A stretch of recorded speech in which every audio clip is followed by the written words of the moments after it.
Hey, this is Cedric Youngelman, your host of the Bitcoin Matrix podcast.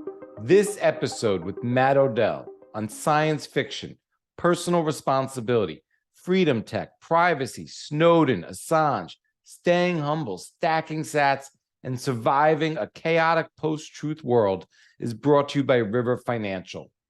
Securely buy Bitcoin and purchase hosted mining rigs at river.com. I've been using River for over 2 years because they have incredible customer service, zero fees on recurring orders, and they will help you unlock the possibilities of this revolutionary digital asset. To get started and find out for yourself, use the link in the show notes and get up to $10,000 free when you buy Bitcoin and miners at river.com. I'm beyond proud to announce our newest sponsor, CoinKite. CoinKite is a leader in security and hardware manufacturer, established Block 141,000, maker of some of the most iconic Bitcoin products such as OpenDime, Cold Card, Block Card, Sats Card, Tap Signer, and Sats Chip. For 5% off, use the referral link in the show notes. Recently, I decided to partner with CrowdHealth to help fix the broken healthcare system. You're challenging the traditional status quo. Then why are you still paying expensive insurance premiums? Experience the freedom and affordability of cash payments and community-funded healthcare with CrowdHealth. Use promo code MATRIX during sign-up for a special discounted subscription offer. Check out the link in the show notes for more information. And now, let's enter the Bitcoin Matrix with Matt Odell. What is real? How do you define real? You can't jump into cash. Cash is trash. What do? You get out.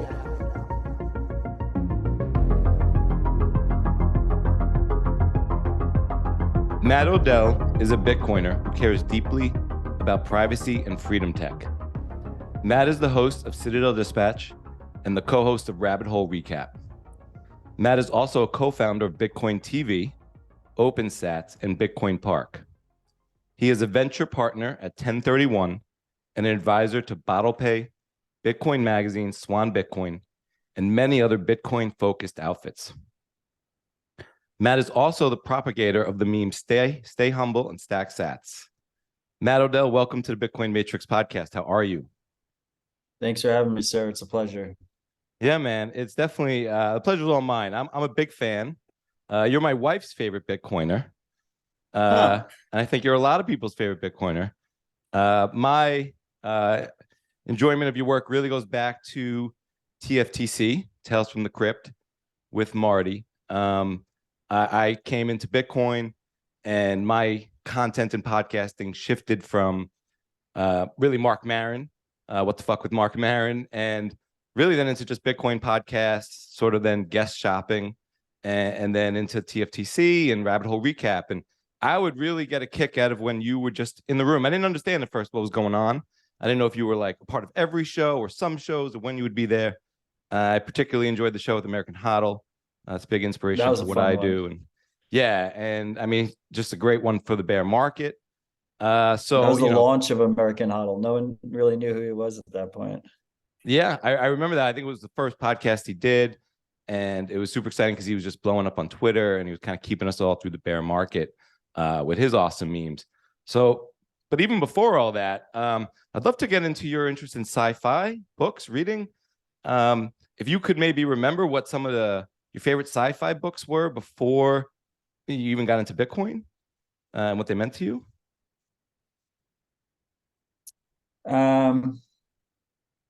I don't know. I love science fiction because it gets the mind moving, and you start to really like good science fiction is about reality. It's just an artistic interpretation of the future based on today. So most good science fiction is a commentary on today. I mean, I Brave New World was fantastic. Fahrenheit 451, Snow Crash. I was all over the place as a kid. I mean, I read I'm trying to think. I liked the Damon series by Suarez, was really good, but that might have been post Bitcoin. I mean, I've been in Bitcoin for 9 years now, a little bit over 9 years. It's hard to delineate between. There's one called the Forever War that's really good. The Forever War is about a war fought in space, and when you go off to war, because of like the time changes, you never see the people that you left ever again, because you're like traveling at light speed or whatever. That one was crazy. That one was like a commentary on warfare. Obviously recently I've been talking about the Mandibles a lot. I read it. There you go. I read it, man. I told Cedric if I came on the podcast, he has to read the Mandibles, and he did it. I'm curious, what do you think of the Mandibles, and how much light does it shed on today? Mandibles is another perfect example of it's a commentary of today set in the near future. I like the near future stuff that doesn't go too, it's not too out there. Like you can visualize yourself in those characters. It's like set in 20 years from now, 20 to like 50 years from now. I mean, the Mandibles just showcases America falling from greatness, and just a complete failure of American society and our institutions. And, the way I've always looked at the world, I mean, I think that's kind of confirms my biases. So I've obviously attached to it. But I mean, I'm trying to get Lionel Shriver, I don't know how to pronounce her name, the author, on one of our shows. She's really hard to get a hold of. But she wrote this in 2016, and I think it's really prescient. Like a lot of the stuff that is already like that she talks about in the book, you can feel it today to a degree. Before I found Bitcoin, we had the financial crisis of 2008. Obviously, like Bitcoin didn't exist yet. So obviously that was pre-Bitcoin. And that set like a lot of my growing up through that set a lot of my frameworks and perspectives of the world. Like I lost complete trust in institutions. And then whatever was left, Snowden completely shattered, because like I didn't trust like the financial ruling class out of 2008. And I was like, oh, well, at least we got these great new American tech companies that are ushering in a world of freedom. And then 2013 came around, and I was like, okay, they're all complicit and spying on us and trying to control us and have ad monetization schemes that are predatory. And so from that point forward, I've just been kind of, I wouldn't say planning, but preparing for our societal institutions to kind of crumble to a degree. I look at it almost as a house of cards. And, the Mandibles takes place in New York City, which is the ultimate example of U.S. institutions, right? It's a society that's very trust focused, very densely populated, trust focused society, where all of a sudden when that trust starts to break down, it breaks down really hard. And she specifically does not talk about outside of New York very much. So when people say like, oh, it won't be as bad, it's like, yeah, well, it might be that bad in New York, and it will be less bad in other places in the country. But as a former New Yorker myself, that resonated extra hard for me. And yeah, just a lot of the characters in it is just very good character placement. Like you can see yourself in some of the characters, you can see other people in some of the characters. Bitcoin fails in her book. Well, once again, she wrote it in 2016, so you don't expect her to get everything right. I mean, in 2016, a lot of people thought Bitcoin was going to fail. Fortunately, I did not, but a lot of people did. Yeah, it's an interesting one. To me, it's easier for people to grasp things in science fiction than it is in a dense nonfiction book about hyperinflation or fiat monetary policy. And she kind of just touches on all that stuff in a very easy, fun read, which is like what I look for in science fiction, to be quite honest. Right. My quick take on it was she, I think, relates, or her voice is coming through the youngest person in the book. I think his name is Willing or Wiling, maybe. And I've only read it. And I think he's he's the smart kid in the book. At least I think he is. And he's like, oh, this kid's getting it. He's getting it. And I think that's the author's voice. And then the growth stops. And I think she becomes the voice of the professor of economics, the uncle, and kind of sours on anything and doesn't go beyond sort of basic economics and kind of stays in Keynesian economics. I think she grasped it and kind of grasped all the problems, but didn't want to solve anything or didn't see a solution at that point, at least. It'd be interesting to catch up with her now. I'm really curious what your fiat skills or your survival skills were, what kind of life you were trying to build in the fiat world before Bitcoin. What kind of work were you looking to do to survive in this chaotic world without where you couldn't trust, institutions anymore? I mean, that's where I came into Bitcoin. So I was like, I would say like an entry level prepper. So you're already onto, yeah. When I came back, so COVID hits right at the beginning of, in the beginning of 2020, COVID is like about to hit. No one's locked down anything yet. The Bitcoiners are like all over it, right? Bitcoiners, like we flipped, right? We were early worried about COVID, and then we were early less concerned about COVID later on. But in the beginning, there was a lot of us that were concerned about it. We saw videos of people in China, like just dropping dead on the street. And I had early on, like secured a lot of masks, of N95 masks. And I like put all the masks in our truck and we drive out of New York City, me and my lady and our dogs. And we go to my parents' house. And I go to the basement of my parents' house to put all the stuff in the basement, like secure it. And I hadn't lived there for years. And in the basement was 295 masks sitting there in a box, like just waiting for me. Like past Matt had put them there. I had like fish antibiotics. I had, solar chargers, water purifiers, like Soviet era, like nuke masks. Fucking ridiculous. But yeah, I was like a basic level prepper. I was like living in the city though, right? So I wasn't, kidding myself. Like I knew like if worst case scenario happened, I was like probably fucked. But yeah, I was just a basic level. I just didn't trust anybody. But that was where I came into Bitcoin. Like Bitcoin and the greater open source movement was really where I felt empowered. And that's where I realized, like, if individuals around the world could feel empowered, then we could have real substantial change and maybe have proper foundations to build off of, rather than this kind of house of cards that's built on trust, which is the current system. Right. The current system, does require a lot of trust. And so when did your attention turn to privacy? Was that a concern before Bitcoin? Was it sort of a Bitcoin influenced interest?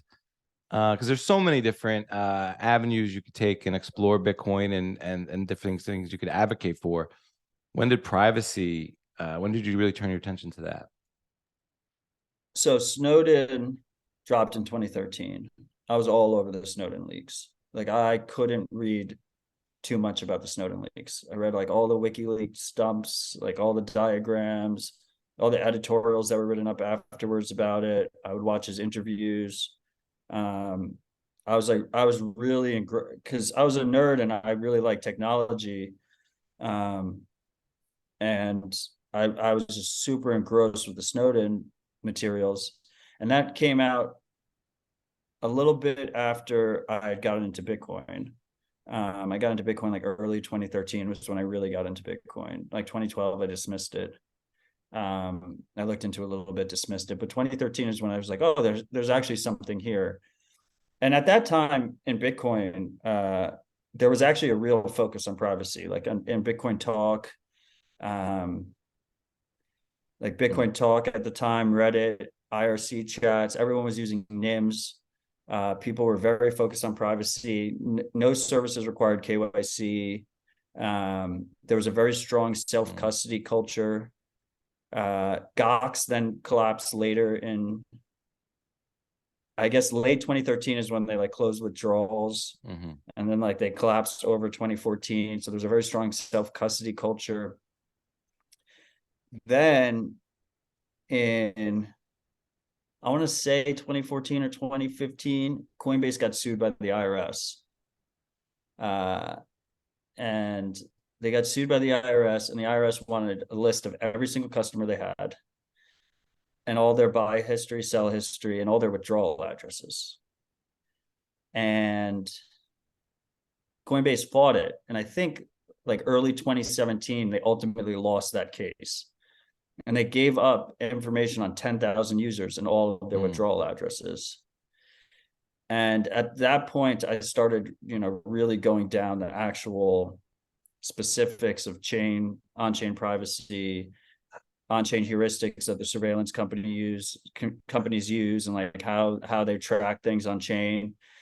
And, it is a crazy rabbit hole to go down, and people do not realize how much information they're leaking. And by the time you realize it, you're way exposed, and you can't take it back. Like, if we're correct about Bitcoin, like, this ledger will last forever. So yeah, I mean, I guess that's when I started to focus on it more. Then I accidentally, so like you mentioned Marty with Rabbit Hole Recap, I had really good privacy. I didn't have my face out there. Right. I was using like 10 to 15 different like NIMs. I would like rotate burner accounts and NIMs all the time. And Marty had this podcast, TFTC. He was on like episode 22. He kept, for like weeks, months, he kept on trying to invite me on the podcast. I was like, I'm not going to do podcasts. Hillary Clinton lost the election, and I came to the conclusion that Bitcoin probably wouldn't be outright banned. I hold to this day, I've said it publicly many times, I'm not a politics person, but Hillary was born to regulate the fuck out of Bitcoin. Like, she was going to come in, she's going to really regulate it. And I felt like there was finally some kind of assurance that the US government wasn't going to just straight out ban it. Up until that point, I was just operating under the expectation that at some point the US government was just going to straight up say Bitcoin's illegal. Now, can they enforce that? That's a whole different question.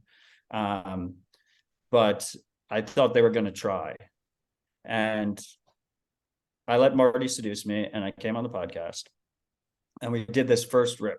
He interviewed me. It was the first time I ever did a podcast. And it was episode 23 of TFTC. It was a great conversation.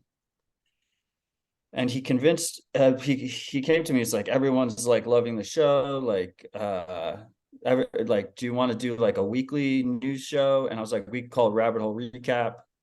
And we started doing this weekly show, and it took off. It started to be really successful, and my audience grew. And my audience grew both on Twitter and on the podcast. And I looked around, and I was like, fuck, like, I'm ruining my privacy here. And I don't want to be, just another influencer or, like public persona. And I looked around, and no one was talking about privacy. So it was almost like a cope mechanism or justification. I was like, if my privacy is going to be ruined anyway, then I got to make it count. And I was like, I'll focus on privacy. And you know how influencers are, they all copy each other. So I figured if I started talking about privacy, there'd be like 10 influencers that all copied me and started talking about privacy all the time. But it didn't happen. And I got stuck being like the privacy guy and talking about it all the time because no one will fucking talk about it. And fortunately, we have more and more people talking about it now, more than ever before publicly. We have a vibrant NIM community that is talking about it a lot. And one of the things that I've taken a lot of pride in is I try and elevate the NIMs because people trust a face more. It's just like a natural human thing. But we need more NIMs in the space, and we need more people that are talking about things while maintaining relatively good privacy themselves. So I've been trying to boost NIMs. So yeah, that's kind of how I looked at it. I kind of looked at it like if I was going to paint a target on my back, because all public Bitcoiners have a target on their back. I had to make it worth it. There had to be real value there. Yeah, I mean, I relate a lot. A lot. I mean, I really thought a lot about my privacy, and I think privacy is the new celebrity. I think the reason no one else copied you really in mass is privacy doesn't sell. That angle I don't think is exciting and sexy. Um, but and I think that as Bitcoiners is almost a bit of hypocrisy in giving up our privacy. It's not hypocrisy, but I want to protect mine too. I think for me, it really came down to there were a lot of reasons I started the show, but I think that the idea of making a time capsule for my kids. So, um, so that's why I try to build the show on more than just Bitcoin. It's like Bitcoin shines a light on these things, but to kind of give them not necessarily all the answers, but at least maybe my questions and where I was digging for answers and some people that I thought might have some things to share that would be worth their time. Um, um, so yeah, I think that's a really just a struggle, I think, on the personal level. And I think people don't realize how much they're giving up, even outside of Bitcoin, just our privacy. That's really even my bigger concern.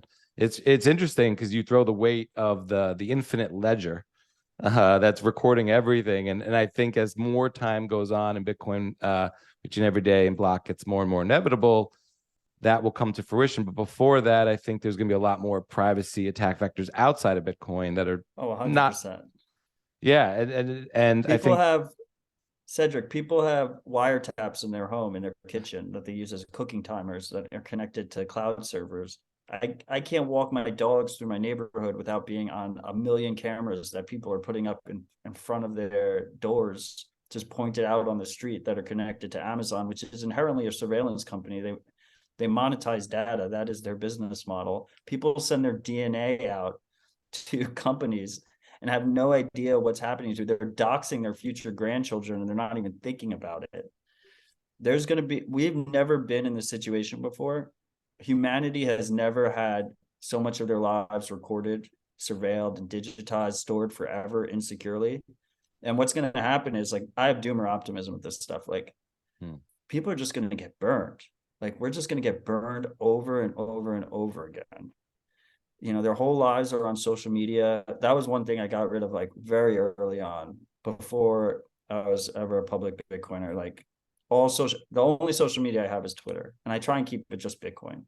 I can, like, it's work, right? It's like the mission. I'm focused on the mission. I'm not like, oh, today's my birthday, or I proposed to my lady today, or whatever. Like, that is strictly personal between me and my family and my friends. And then I try and delineate that. But I mean, if you talk to my real life friends, like, I'm a broken record. I can get so angry at them because people just don't realize, and they'll ultimately, there's going to be a lot of lessons that are learned the hard way, unfortunately. Obviously I focus a lot on the Bitcoin privacy side, but I try and focus on digital privacy in general. I think COVID was a wake-up call for a lot of people. Fortunately, it didn't get as bad as I expected it to, in terms of, like, cell phone location surveillance and whatnot. Like, we saw that in China. We saw, like, their COVID passes, they're still using them. That you have a protest, they just, like, cut you off from the banking system and don't allow you to go to the grocery store, lock you in your home. But yeah, I think it gets worse before it gets better. It's pretty scary out there when you start looking at it. Well, what happened? Yeah, I think it's so scary. So what happened with Putin and Binance or Binance? I don't know how to say it. And Navalny, I think his name is. Yeah, so Navalny is the main opposition party in Russia. So part of what I focus on in the Bitcoin world is I do a lot of work with activists, and I like doing work with, like, I did work with ranchers, I did work with sports players, like NFL players. I like the hands-on, like, actionable stuff, like, really in person. But before COVID happened, we were doing in-person cold card workshops at Chain Code headquarters in New York. And on the activist side, I've actually talked with Navalny's team, and so Navalny is the main opposition to Putin. and he's been cut off from the Russian financial system. So he's been accepting Bitcoin for years now. Now, they don't do any Bitcoin privacy best practices. They don't even do a new address every time. Like I was trying to get them to use BTC Pay server. They were like, no, we have this one fixed address that everybody knows, and they send it to us, and Putin can't stop it. So why should we care? Well, what happened was a lot of people were donating from Binance to Navalny, and Russia went to CZ, the CEO of Binance, and was like, I want to know everyone who donated to this address because it's a fixed address, super easy to track. And Binance handed over the KYC information of every single person who donated to his fundraiser, which is absolutely brutal. That's horrible. It's horrible to see. And the thing is, this is not just Putin. Like, we will see the Americans do this if they're not already doing it behind closed doors. We saw the Canadians do this with the Canadian truck fundraiser. The Canadian truck fundraiser truckers fundraiser was one of the most disappointing situations that I've experienced since being public in Bitcoin. Like that, if Bitcoin can't, like the key value prop of Bitcoin should obviously be disenfranchised people around the world raising money in adversarial environments. And it just, with the tools were there to a degree, they weren't necessarily easy to use. No one was really prepared for it. And it was just handled horribly. Like every single person that was on the receiving side got found out. A bunch of people that donated, it was all to a reused address on chain. And it wasn't even like it was, like I absolutely love and respect Ben BTC Sessions, but like he's one of like our forefront educators in the space, and he was running the fundraiser and fucked it up. And it should have been a massive wake-up call to people, but people forget. People forget. How many months ago was that? It was like 8 months ago. It feels like a decade ago. No one thinks about it anymore. So yeah, these are like real practical. To me, these are very practical, reachable goals. Like people should be able to spend money relatively easily without the person they're paying knowing their net worth or their salary or their spending habits, and without their boss who pays them knowing what they bought at the store, right? Like that should be very basic. People with a mobile phone somewhere in the world should be able to raise donations in a self-custody sovereign way and not worry about privacy so much. Like they shouldn't have their payments tracked. These are very actionable goals. And fortunately, we've seen a lot of improvement on that front over the last 2-3 years.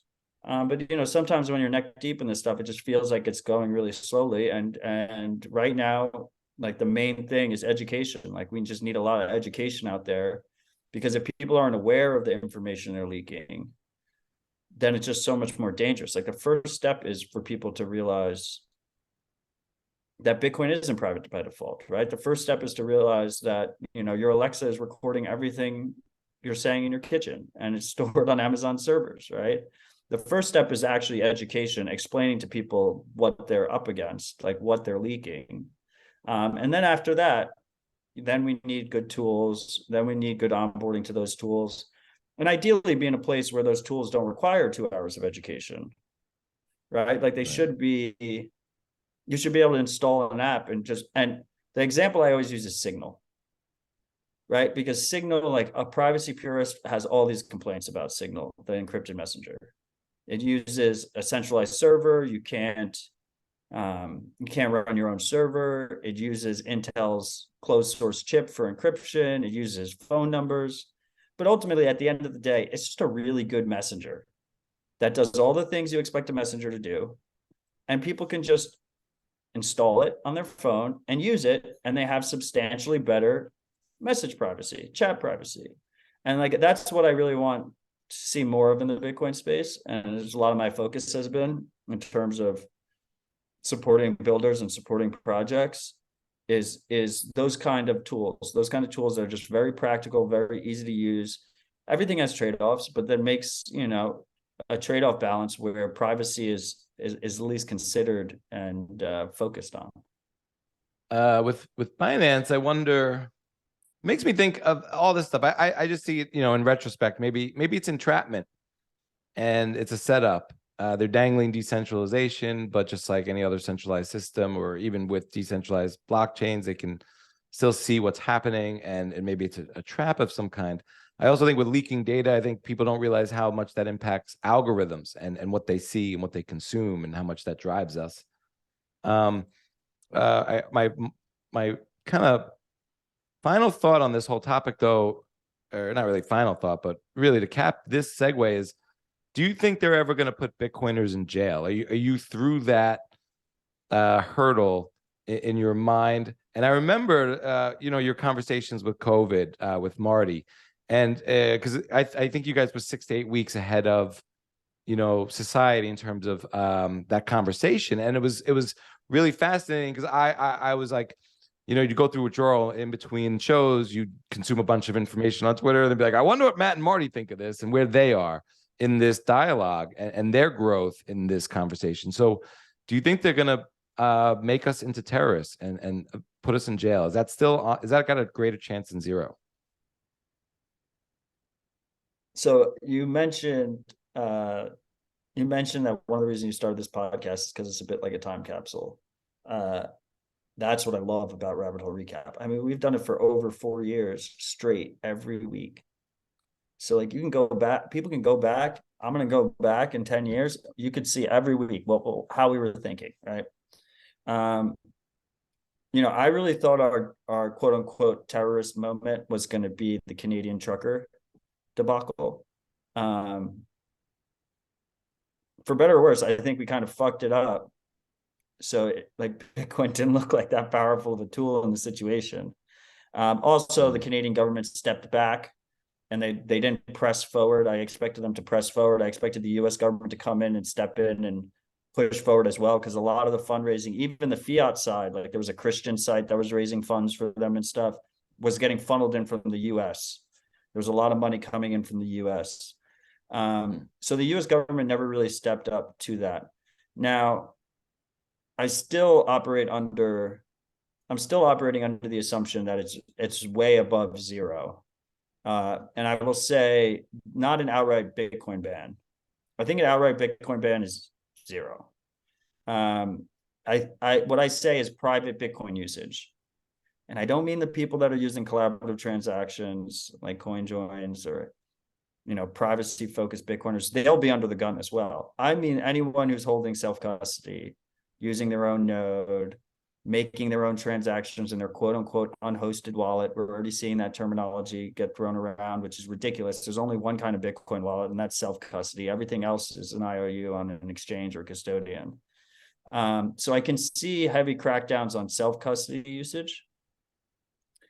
And I basically have operated under that expectation for years now.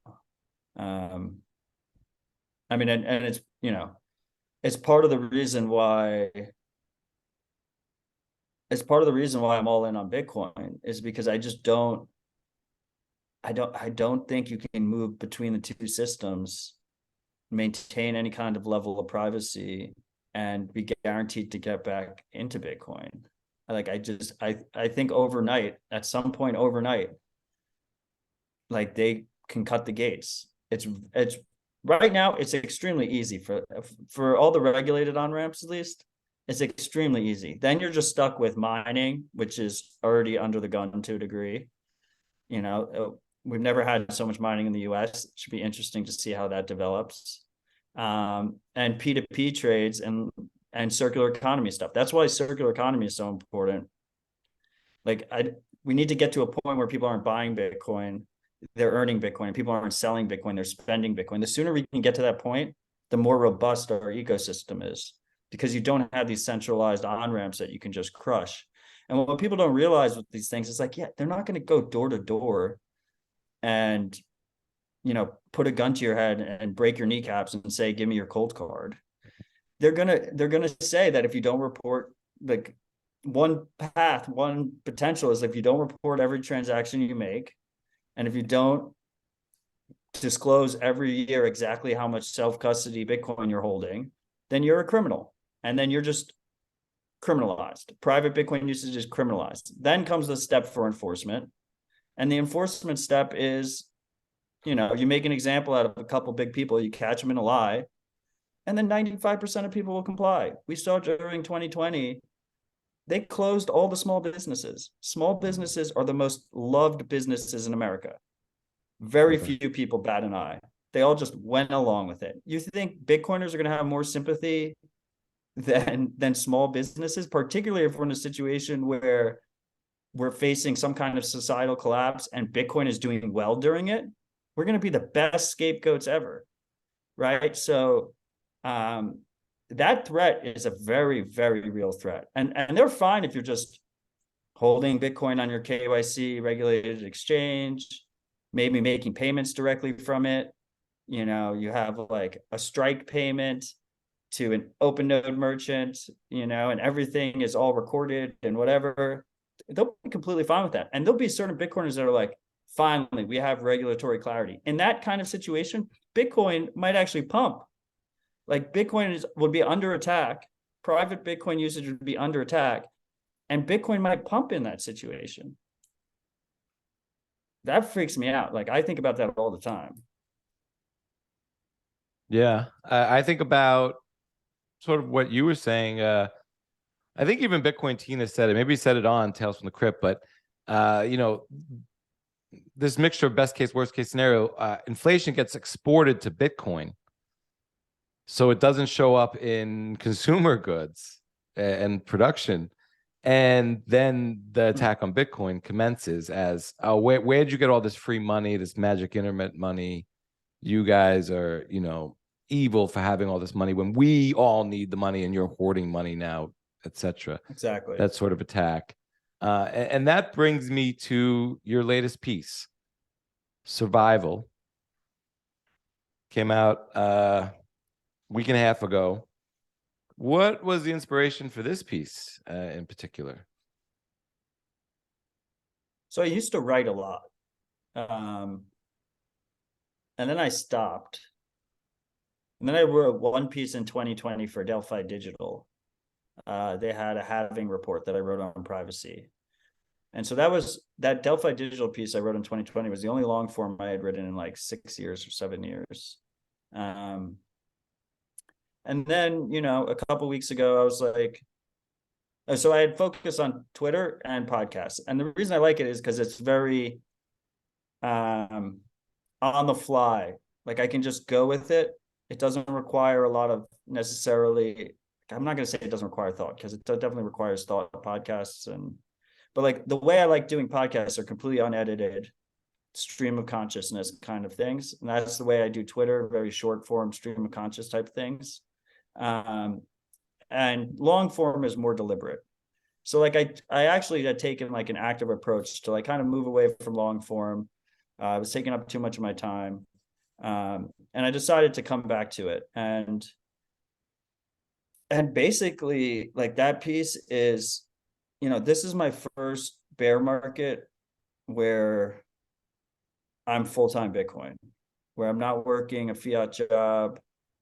It's my first bear market with an audience as large as I have now.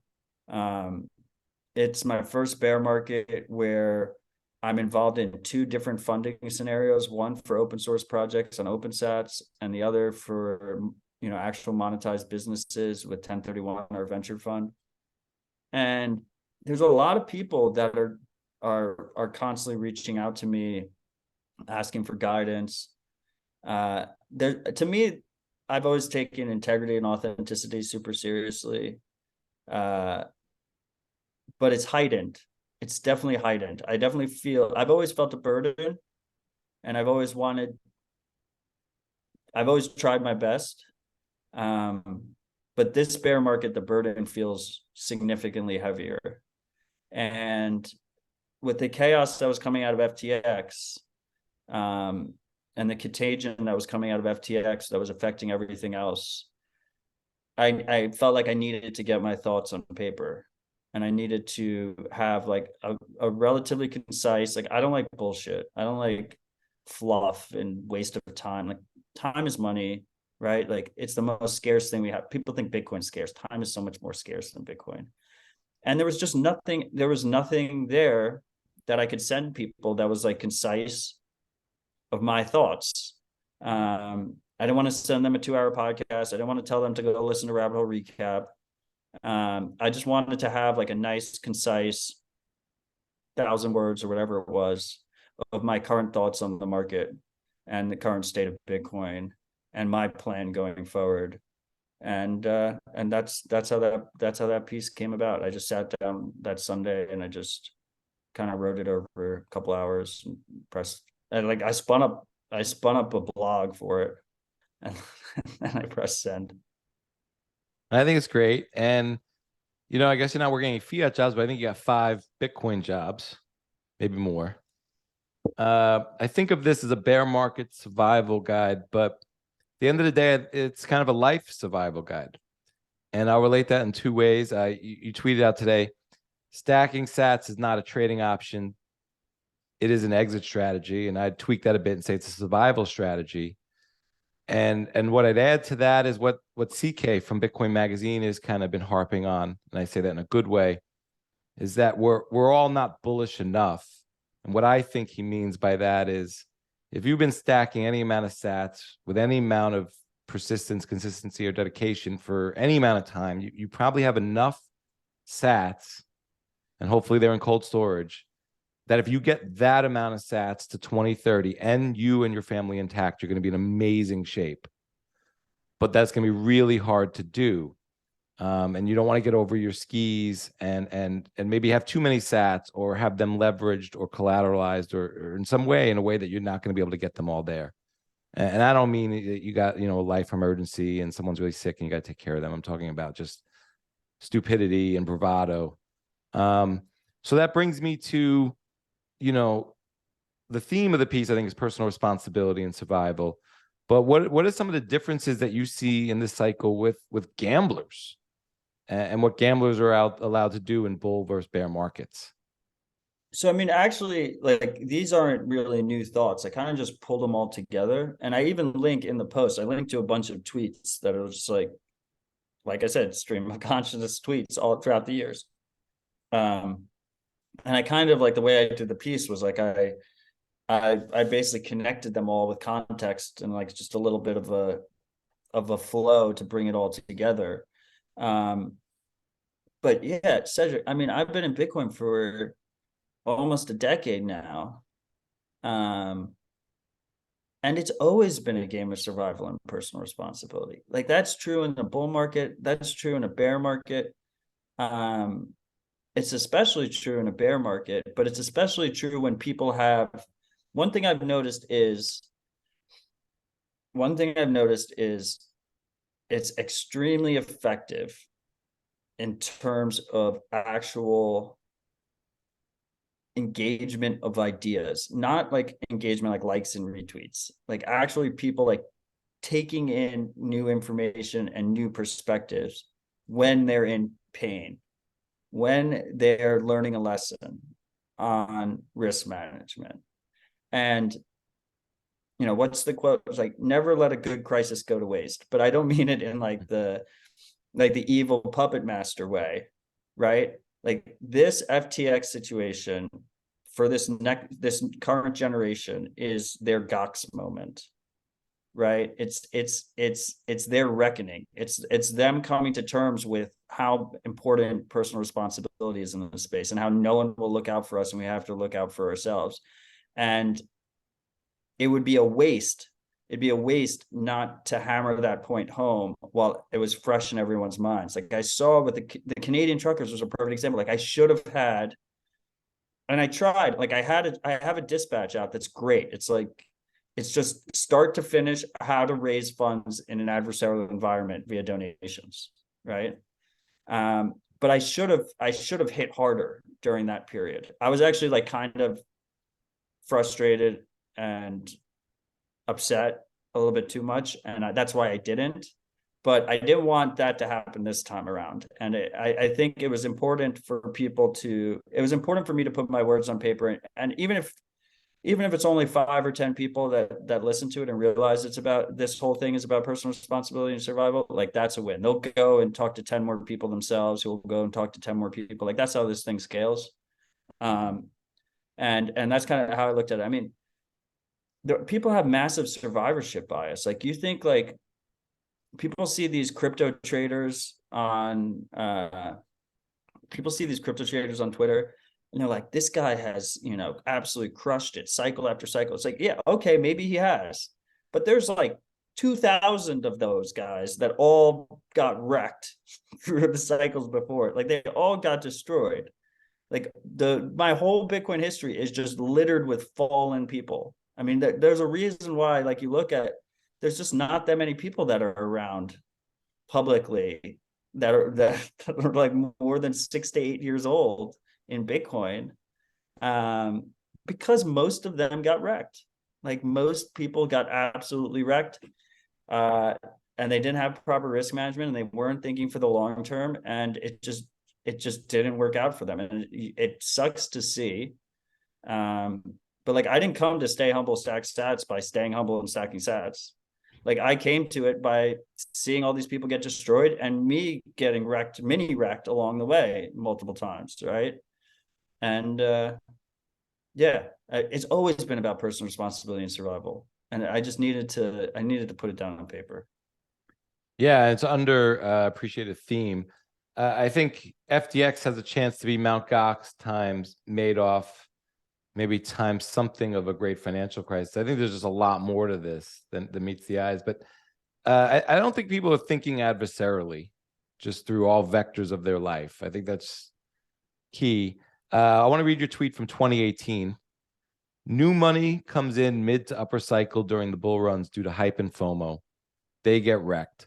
Some survive and buy the dip all the way down. Most bail. Surviving new blood and existing holders prep the next bull cycle while halving reduces new supply. Asterisk, then cycle repeats.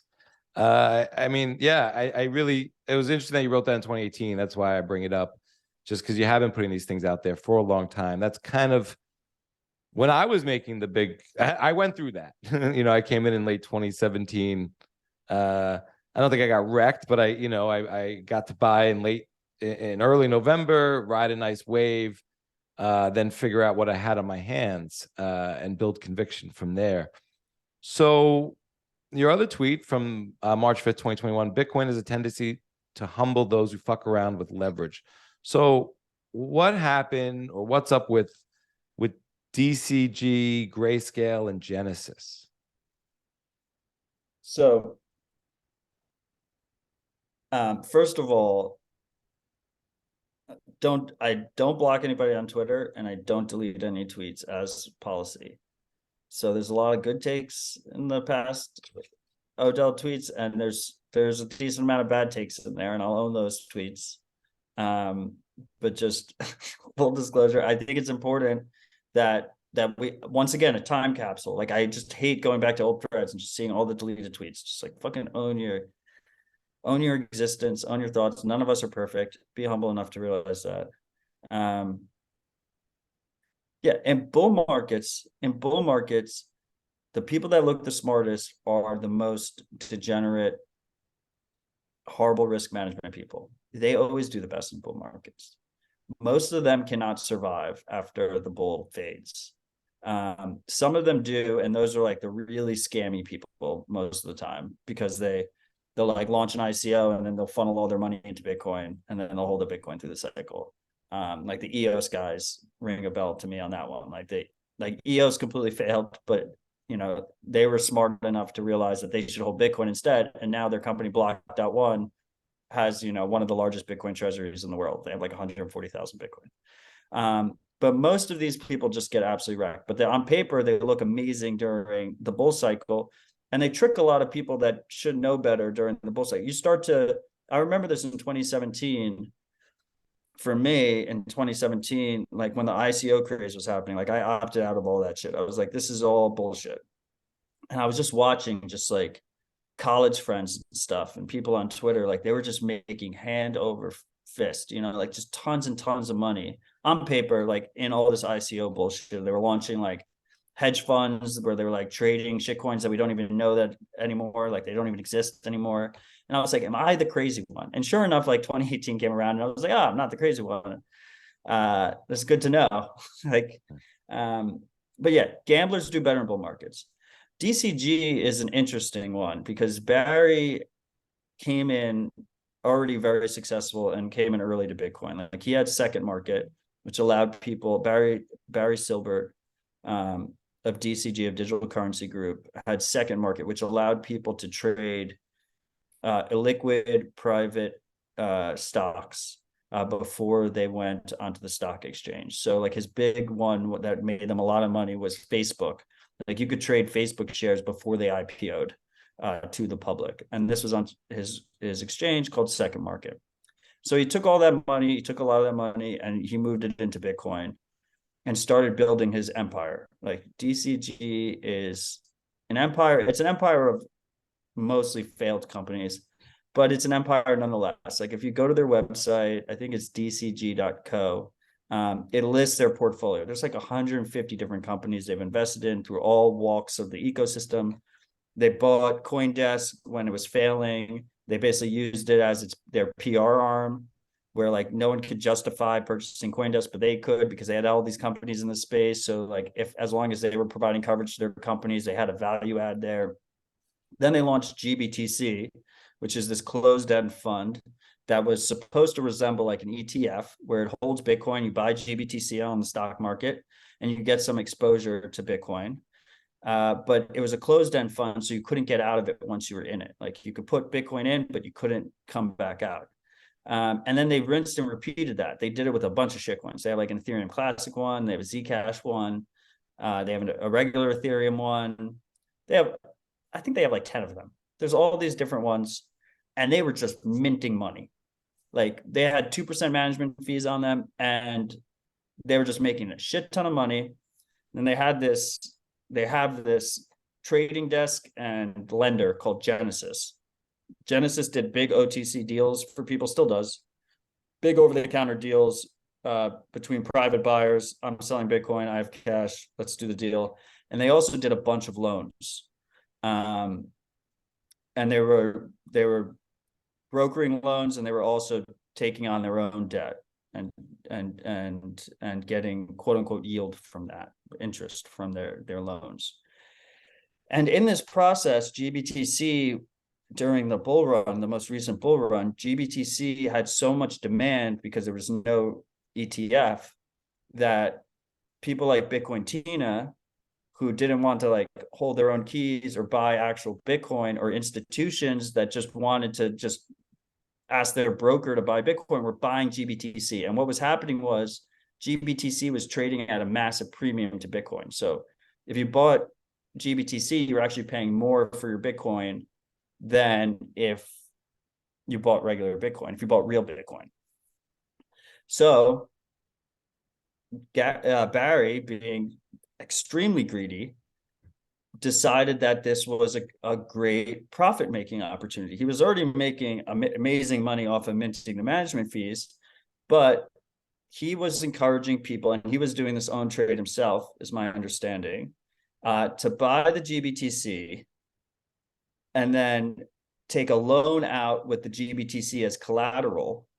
Then you take out that money, you get fiat or Bitcoin for that loan, and then you either buy Bitcoin with it or you get a free 30%. Basically, it was like sitting at a premium. You get like this free 30%. And doing that trade has a 6-month lockup. When you put the Bitcoin in, and then you get the GBTC shares back. And during that 6-month lockup, at some point, everyone was doing this trade. Also, the market was drying up at the same time, and GBT started trading at a discount. So instead of the quote unquote free money of the 30% premium, they were actually underwater. Their collateral was underwater. Anyone who was doing this GBTC trade. BlockFi was doing this GBTC trade. 3 Hours Capital was doing this GBTC trade. DCG themselves were doing this GBTC trade. And it was all on Genesis's books. And it caught up to them. And they were doing like some of them are crazy. It was like supposedly like $1.5 billion of Terra, which was the quote unquote stablecoin that was backed by the Luna shitcoin that failed. Like they took that at one point for one of their loans, and there's a massive hole. So then DCG filled it.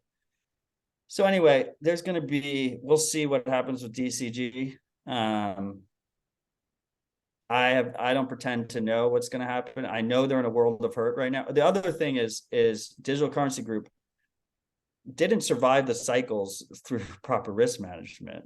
They were able to survive the cycles because Barry had super easy access to external capital.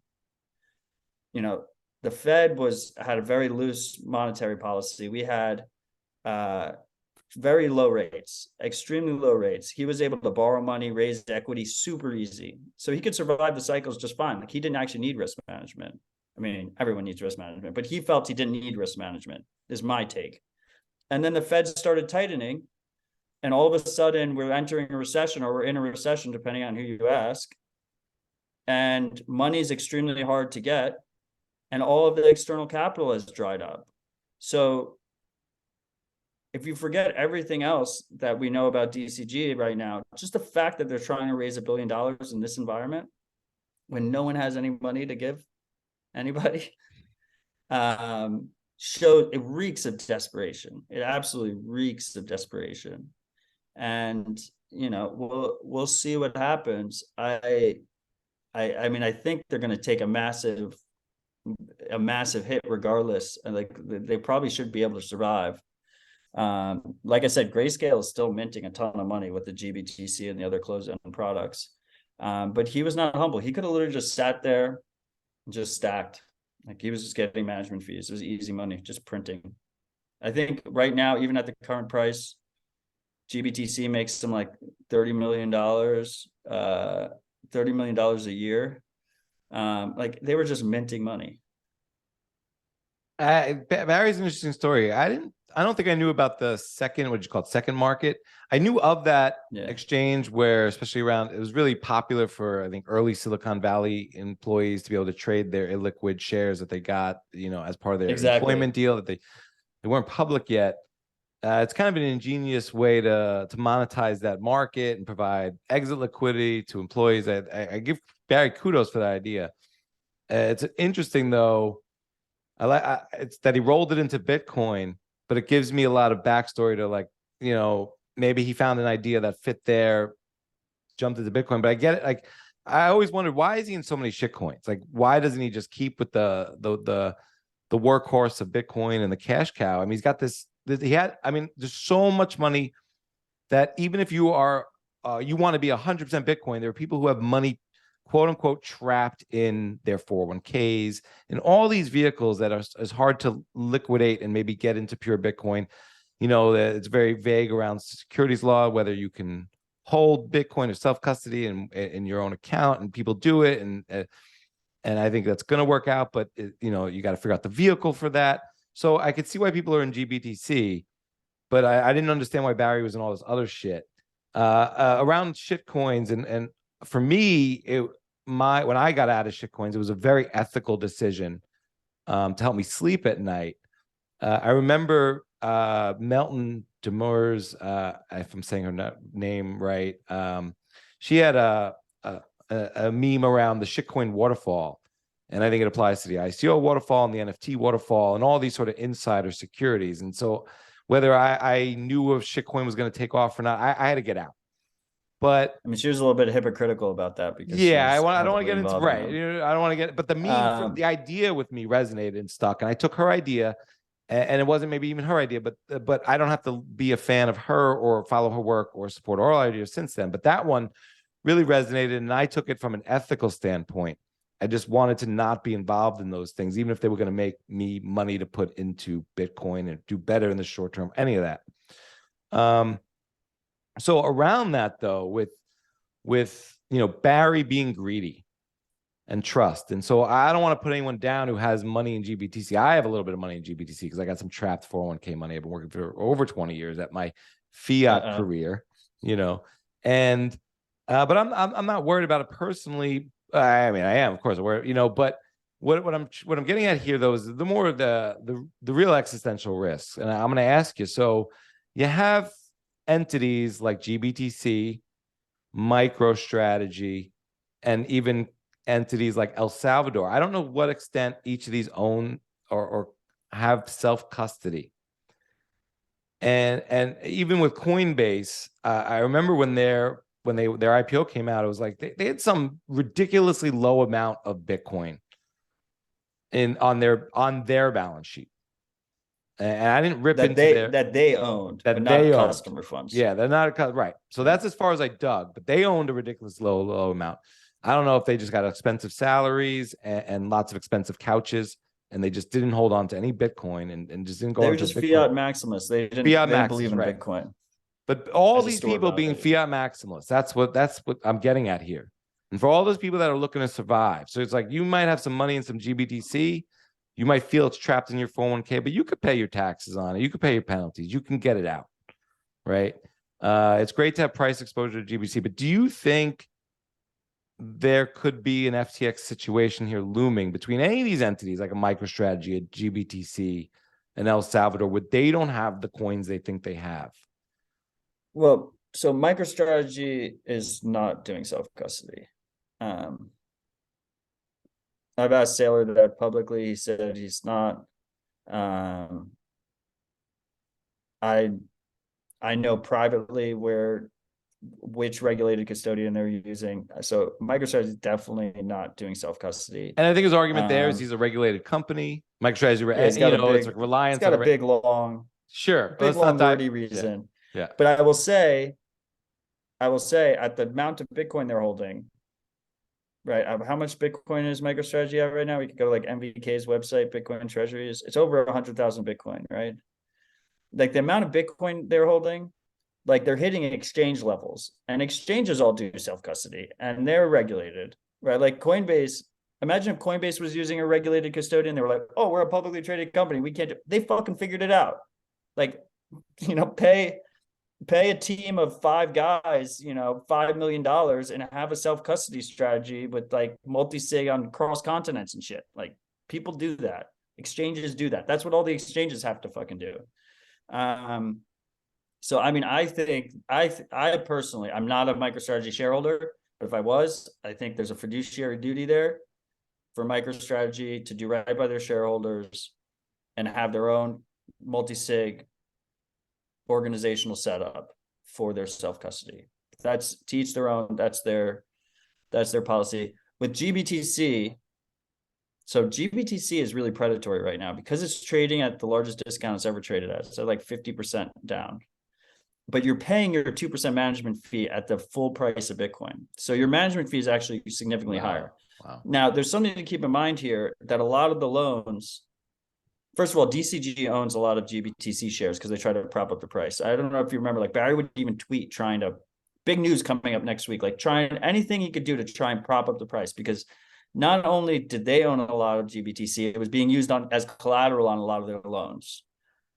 Whether they were loans they took out or loans they gave to other people and they were holding their GBTC collateral, they wanted the collateral to be up. And there's a lot of similarities there with the FTT shitcoin and all the collateral leverage that was built up on top of that. The thing is, though, like it's just not in his best interest for GBTC.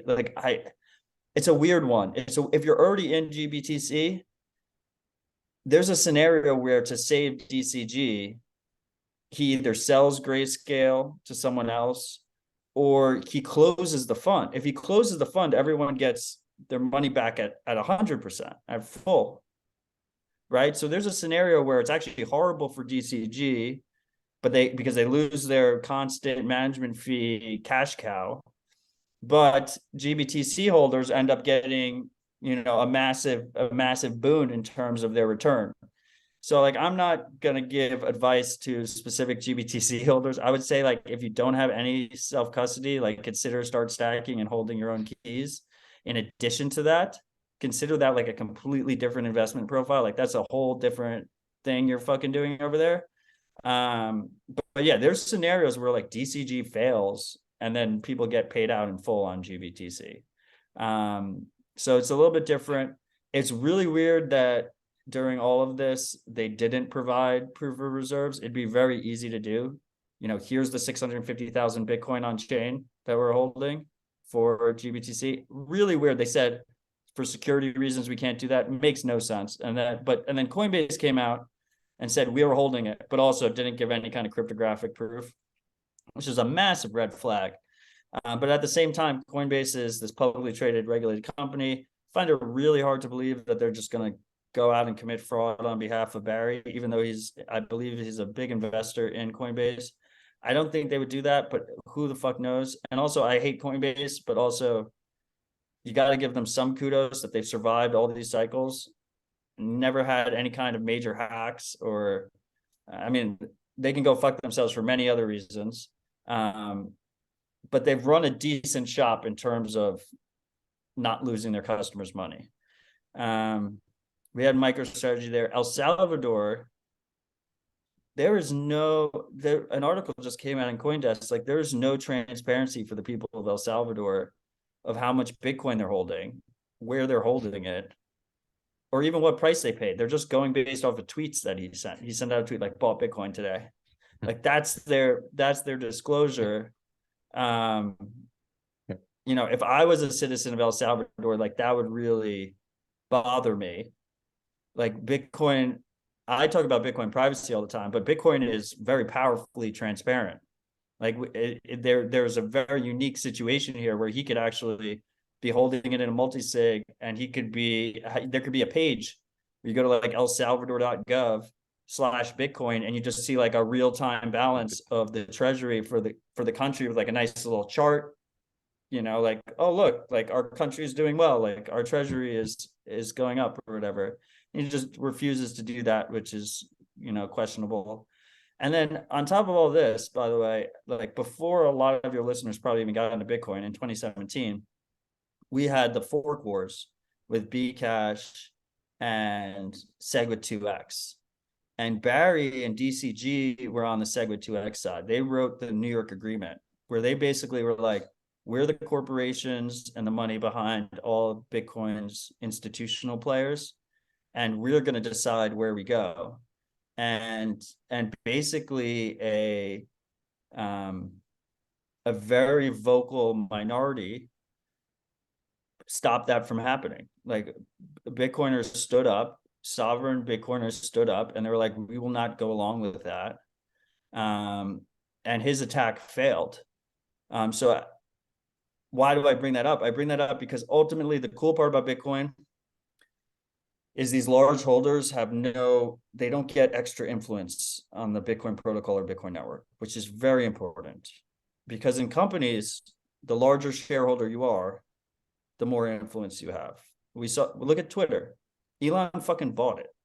He just went and he bought it, and now he can do whatever he wants to do with it. The same exact situation can happen in proof of stake networks. It's if you forget all the technicals of proof of stake versus proof of work, at its core, proof of stake is basically based on the shareholder voting model, right? The more shares you hold, the greater influence you have on the network. With Bitcoin, that is not the case. It doesn't matter if you have 10 million sats or if you have 100 Bitcoin, your influence on the network is the same, which is nothing. All you can choose is what software you're running on your own node and whether or not the Bitcoin transaction that comes in is valid to your node's rules. So all of these guys, like, they fuck something up. It might suck if you're all in Bitcoin and, the purchasing power goes down, the price goes down, and my Bitcoin doesn't go as far as it did 3 weeks ago. But that's short term. And the actual protocol is fine. The network's fine. And as long as you can survive that, you'll be good. But if you can't survive that, then you end up getting wrecked. And then in 10 years, you're like, almost had it. I almost did it, but that damn Barry liquidated 100,000 Bitcoin on my ass, and I just couldn't survive. I couldn't survive the 2022 collapse. Well, in terms of 2022 and where we are, do you think a long bear market is guaranteed here? No, that's what was so funny about my post. I mean, I wasn't even trying to hedge myself. It's just literally how I think about this thing. And I just wanted to put it all there. I like basically laid out two scenarios. I laid out a scenario where it's a long 3-year bear market, where, you know, we don't see like real purchasing power gains. And I say purchasing power because people like to say price doesn't matter, right? But how much stake I can buy with my Bitcoin, or, you know, how much rent I can pay with my Bitcoin does matter if you're all in Bitcoin, if you live on Bitcoin, if you're on a Bitcoin standard. So purchasing power does matter. And even in hyper Bitcoinization, like I expect the purchasing power of Bitcoin to trend upwards, but it will fluctuate. The amount of milk you're going to be able to buy on a different, you know, on a year by year basis is going to be a little bit different. So there's two scenarios that I work through in my head all the time, which is, so basically 3-year bear market, survive until at least 2025, without any additional revenue. Like, don't expect outside capital. If you're a company, don't expect outside capital. If you get it, great. You might get it. There's a very good chance you'll still get outside capital, but operate under the assumption you're not going to get it for 3 years. If you're an individual, operate under the assumption you might not get a higher paying job. You might not get a pay raise at the end of the year. You might not get a new job. You might lose your job, right? And you need to be able to survive those 3 years. And why do I say 3 years? Because Bitcoin's never been in a recession before. We haven't had a global recession of this magnitude since 2008, since before Bitcoin existed. Like, people talk about Bitcoin being down 80%. Like, Amazon's down that much. Like, Netflix is down. Apple's down. Google's down. You know, they're all firing people. They're all laying off people at the same time. Like, this is not just a Bitcoin phenomenon that we're going on right now. But then at the same time, we found out FTX is trading paper Bitcoin. They have $1.4 billion worth of Bitcoin liabilities. No Bitcoin at time of bankruptcy. You know, BlockFi has very little Bitcoin in there in terms of their liabilities. Who knows what these, especially because this was the first cycle where we had all this yield bullshit, where they were like literally just rehypothecating and loaning. And it was all just like the same group of 10 people. We're just all like loaning it between each other and doing like all these circular loans and shit. We don't know how much Bitcoin has been traded that isn't actually backed by real Bitcoin. And also in March 2020, we saw, as far as I'm concerned, Bitcoin is the freest market we've ever had. And it trades 24/7. It has no circuit breakers. It has no bailouts. What is that result? We saw in 2020, the result is Bitcoin collapses first. It collapses first and it collapses hard. Literally the only backstop is buyers of last resort. It's just stackers setting the floor, just people buying it. There's no federal government that's going to step in, no one halting trading. Bitcoin falls first. Everything else starts to fall, and then Bitcoin recovers first. So there's a scenario where you couple that phenomenon that we saw in 2020, which was the first time it was really like a macro-ish asset, where it was like really like part of like the global conversation. You couple that with the fact that we have paper Bitcoin, and there's a scenario where we're entering a recession and Bitcoin just starts ripping. So I end the note with like, the plan is simple, but execution is extremely difficult. And the plan is survive at least 3 years, reduce your expenses, increase your cash flow as much as possible now, ASAP, while you still can, and focus on trying to accumulate as much Bitcoin at the same time. Because I mean, where else are you going to put it? I don't trust it in the banks. Definitely don't trust it in so-called stable coins. You know, I'm not going to put it in the stock market. I'm not going to buy real estate with it at a 7% mortgage. That's fucking insane. So I got to keep it in Bitcoin. I don't know if I can get back into Bitcoin if I leave Bitcoin. Every time you do those trades, you're going through custodial risk, or you're doing P2P, and it's small batches, it's small amounts. So the end result is stay humble, stack sats. You're just literally accumulating Bitcoin, as much Bitcoin as possible, while surviving. And you just plan for the worst and you hope for the best. And you come out of the other side with more Bitcoin than you went in. Like every month, at the end of every month, like you should have more Bitcoin than the month before.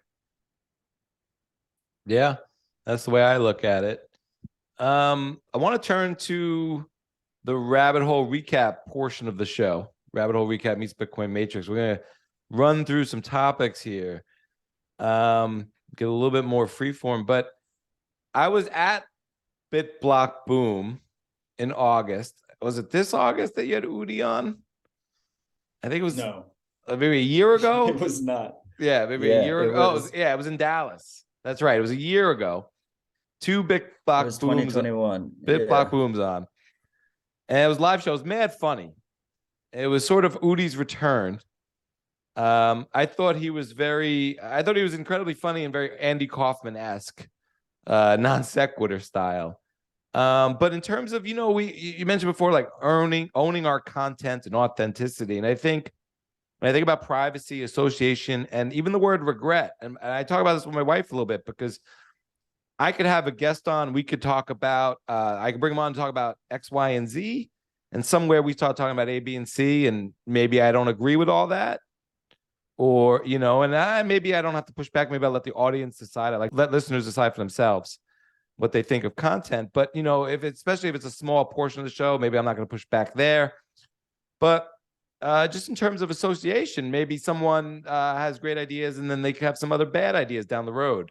So how do you deal with that? What did you make of the Udi show? Udi returning, he's been on the show a few times. Even like I'll throw out like Nick Carter. How do you deal with that in terms of what you think about it? It's difficult, Cedric. With Udi, I historically always had a lot of respect for him. I considered him a friend. He was going down a questionable path in how he was attempting to influence his audience and which direction he was sending them in. I forget. He hadn't gone fully down the shit. It was a few weeks after, I feel like, after the show. In 2021. Yeah. But in the lead up, he was like going towards that. And we got into some kind of public fight about it on Twitter. And he was trying to get on Rabbit Hole Recap. And I take it very seriously, like platforming people. I'm cool with open discussion. I think we should have as much open discussion as possible. But like if someone's like acting in bad faith, like I think as a host, you have some responsibility on who you choose to have on your show. And that's on you. That's on us. Like if you take someone on your show, that's on you. So I was like battling it back and forth. Udi was at BitBlock Boom. We always do a live show at BitBlock Boom. We've done it like 4 or 5 years in a row, including during COVID, which was the best one. It was crazy. Because everyone was saying everyone was dying in Texas at the time, and we just had like a 200-person event. But Udi was there, and I was like, said to Marty, I was like, let's have Udi on. No holds barred. He's been trying to get on Rabbit Hole Recap to discuss this shit, and we had him on. And I actually thought it was like a pretty good discussion. He didn't act in bad faith at all. I was like, I really enjoyed it. Since then, I mean, if you look at all the things that blew up, there's almost always a tweet that Udi has said, encouraging people to use that service or whatever. Like he was defending Luna Terra. There was a thing where he was like telling people, instead of using CoinJoin and collaborative transactions, use wrapped Bitcoin and Tornado Cash. We know what happened with Tornado Cash. I mean, that sucks. Like Tornado Cash, like I'm fully on Alexi's side, on the Tornado Cash side, even though it's an Ethereum tool like that. Like he shouldn't be sanctioning a non-custodial, a self-custody privacy tool, but that's besides the point. He was encouraging people on BlockFi. He was encouraging people on FTX. And he just blocks a ton of people. Like I'm blocked. So like he'll send out a tweet. This is the thing that pisses me off. When people send out tweets and they give off the perception that they want like hard criticism, or I've even had people block me and tag me like, yo, Odell, like, why don't you own up to this? And I can't see the fucking tweet or press reply. Right. And then he's like, look, there's no intelligent Bitcoiners like responding to me. It's like, you have us all blocked. Like that is extremely bad faith. Like why, like what have I ever done to warrant getting blocked in that situation? And, people think like, and it's definitely true in this space, like that people have financial entanglements like ad sponsors and investments and all this stuff that corrupt their interests. And that's very true. But I will say, from my point of view, I've always tried to be above that. And I'm fortunate enough that I'm in a financial situation where like I'm not living paycheck to paycheck. Like if I tell one of these sponsors to go fuck themselves, like so be it. Like I don't need that money. And we've always been very critical of our sponsors, to the point where like I was very regretful that we took on Compass for like 3 months, and I was critical of them the whole time, and then we got rid of them, and I like apologized to our audience, and Compass got mad. They were like, "What were we paying for if you weren't going to just shut the fuck up and shill our product for us?" Because that's what they get out of everyone else. But anyway, the reason I'm going through this is the thing I've had the most trouble with is friends. People that I respect and have become friends within the space. Is very hard to be publicly critical about them. And I still am. I still do it because I feel like it's an obligation, that it's an obligation to my audience, to our audience, to be 100% truthful, no bullshit, like talk the truth. But it's the most difficult. And Udi falls under that category. Nick falls under that category. Peter McCormick falls under that category to a degree. Hasu was a good friend. Arjun of Paradigm is a very close friend. Like it happens a decent amount. Murad, I still consider a close friend, because and so now where will I go with this? The all I really ask is for people to just own up and take personal responsibility for their actions. Just say sorry. I was wrong. Don't double down. Don't block people. Don't restrict replies to your tweets to only people that you follow, and then unfollow everyone so that they can't fucking reply, like Nick does. Like Murad fucked up. He was not humble. I warned him about it a million times. He blew up his fund on BitMEX, but he didn't sue BitMEX. He sent out a letter to everyone saying, "I'm extremely sorry. I fucked up. This is on me." He returned whatever money they had left instead of trying to then go on 100x and try and trade it all back. Like, own up, have some integrity. And there's so little integrity in the public Bitcoin space, like among the so-called influencers, like the top of the funnel. And that's part of the reason why I'm still a public Bitcoiner, is because like, I mean, and it goes back to Segwit 2x all over again. It's like the influencers in the space, the public personas, they've all failed the average Bitcoiner. And I'm not pretending like I'm like some perfect individual. I just try my best. But there's just not enough people with integrity that are public influential Bitcoiners. There's usually it's like politicians. It's like, why don't we have any politicians with integrity? It's because most people with integrity would like, fuck that shit. I don't want to do that. Like, I'm not going to get involved in that. And I will say, in the Bitcoin space over the last 3 years, massive improvement, but we still have tons of blind spots and tons of groupthink, and like people are afraid to talk outside of the sphere. The things you hear privately are completely different than what they publicly say to people. But like 3 years ago, for instance, like there was no Bitcoin only podcast. When we started Rabbit Hole Recap, there was like Bitstein and Pierre and Stefan. Like that was it. Now there's, you can't even count how many Bitcoin podcasts exist. So there's definitely improvements have been made, and there's a distribution of voices, and in that matter, it's great, right? But and that's another reason why I focus on privacy so much, is because the KYC, all the money is in the KYC businesses. So they don't want to fucking talk about it. No one wants to fucking talk about it. So yeah, that's my rant. That's my rant.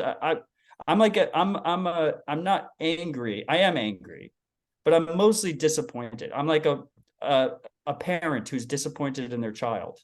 When Breedlove tried to just dump his fucking, what was that shitcoin? I don't remember the name of it now, but it was so odd. Like, and then never really said sorry. He never really owned up to his mistake. He was just like, I believe in freedom. And then everyone just turns the other way. They're like, okay, whatever. Like, I love the Sailor series. It's great. And they just, it's just the incentives are broken, Cedric. You just if influencers are inherently parasitic, they want you to trust them to your fullest, so they can monetize you as to the maximum, as much as possible. And so this idea, and this is supposed to be a movement to me, it's a movement of personal responsibility. And as a result, it's anti-influencer. Like, if my job is successful, you don't need to listen to the show anymore. You don't need to buy merch from me. You don't need to sign up on my ref link or whatever, because you're taking care of yourself and your family. And that's not necessary anymore. You've learned how to fish. You don't need me to give you fish. I love your rants, and it, made me think of a lot of things. One, Murad's show on Pomp, and the first 5 minutes of shitcoin ads on there are so cringe, but that was one of the most influential podcasts I'd ever heard on Bitcoin. And I just had Murad on recently for a very similar show, and so I think I even on that show though, you could see the subtext he wanted to trade, and I was very reluctant to ask you about Udi because I hate to get into some of the gossipy weeds, but I think it does cover a lot of good ground there in terms of ideas and integrity and around Tales from the Crypt. One of the reasons I fell in love with the show was because it covered non-technical things in a time when a lot of Bitcoin shows were very focused on just technical. I mean, Tales from the Crypt and Rabbit Hole Recap can get very technical, but you guys were covering more of the philosophical, the other things going on. I'm thankful in a weird way for my fiat career because it does give me integrity on this platform. I love NIMS.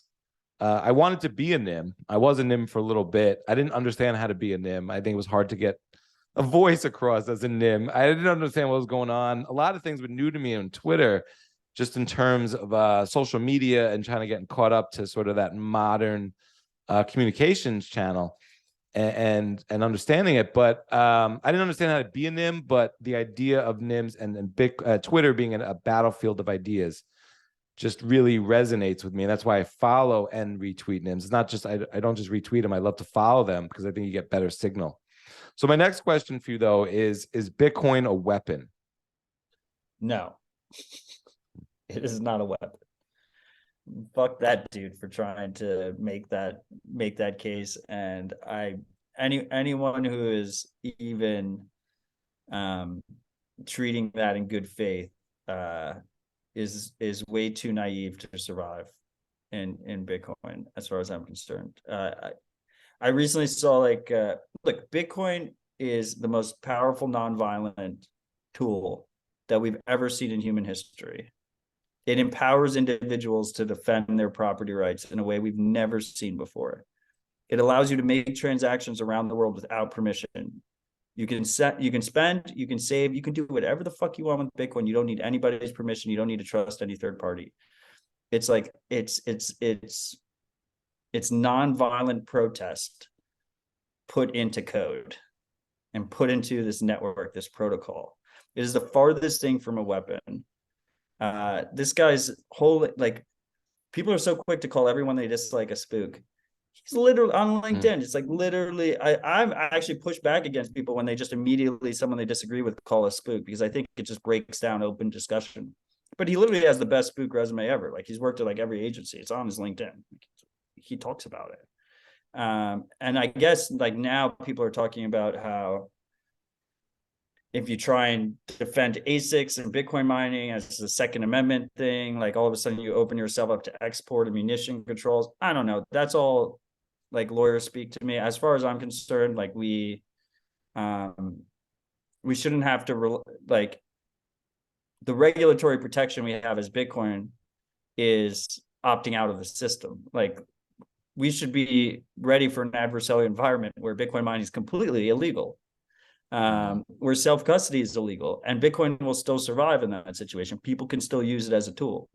So that part is a little bit lost on me. Maybe that's the angle for treating it as that. Obviously, calling it a weapon is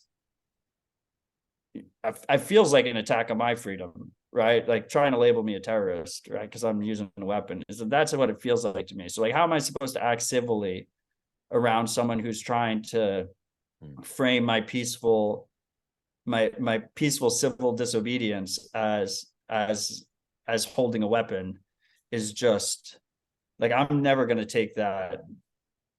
I'm never going to take that well. Never going to take that line down. That's ridiculous. That's ridiculous. That's absolutely ridiculous to me. I think what you're saying makes a lot of sense. I do, it's great to entertain conversation. I don't know if every conversation needs to be entertained. And I try to be open-minded. Narrative matters. Words matter. That's what So I think people are listening and words matter. And you agree narratives really matter here in Bitcoin going forward. I think we've touched on that a bit. I want to go back to Snowden. I don't know how much research you continued to do or where you took it. Is Snowden like Ross, where I believe as Bitcoiners, we owe something to Ross, or owe is not the right word, but I feel for Ross. I want Ross to be freed. I think he's been unjustly imprisoned.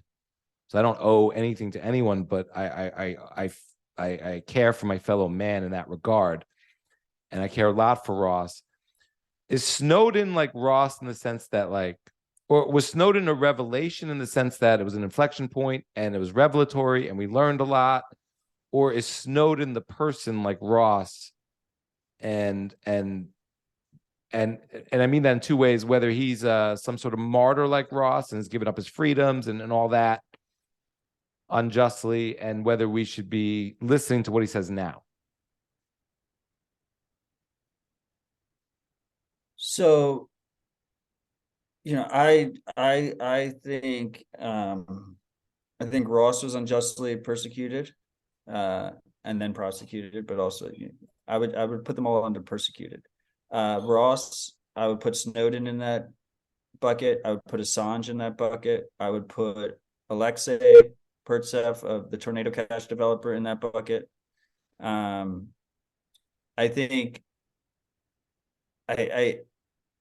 I think freedom-loving people should support those individuals' unconditional freedom, because they put themselves on the line for for other people's freedom. This idea, like, people are very conflicted on Snowden. I mean, Ross, first of all, everything smells on that case.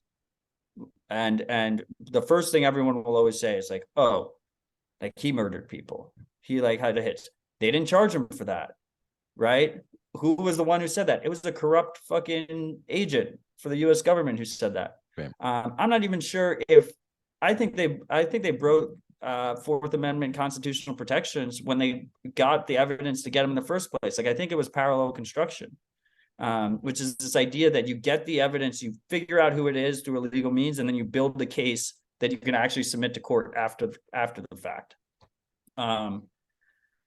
So, I mean, Ross should be free. He's already done his time. He's been in jail way too long. Even if you believe that, nonviolent drug crimes should be prosecuted and you should be put in jail, which I don't believe, he's done way more than enough, quote unquote, enough time.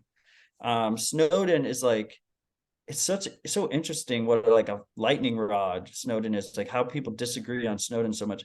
Like, at the end of the day, Snowden upended his whole fucking life to release those documents. He had a very cozy life.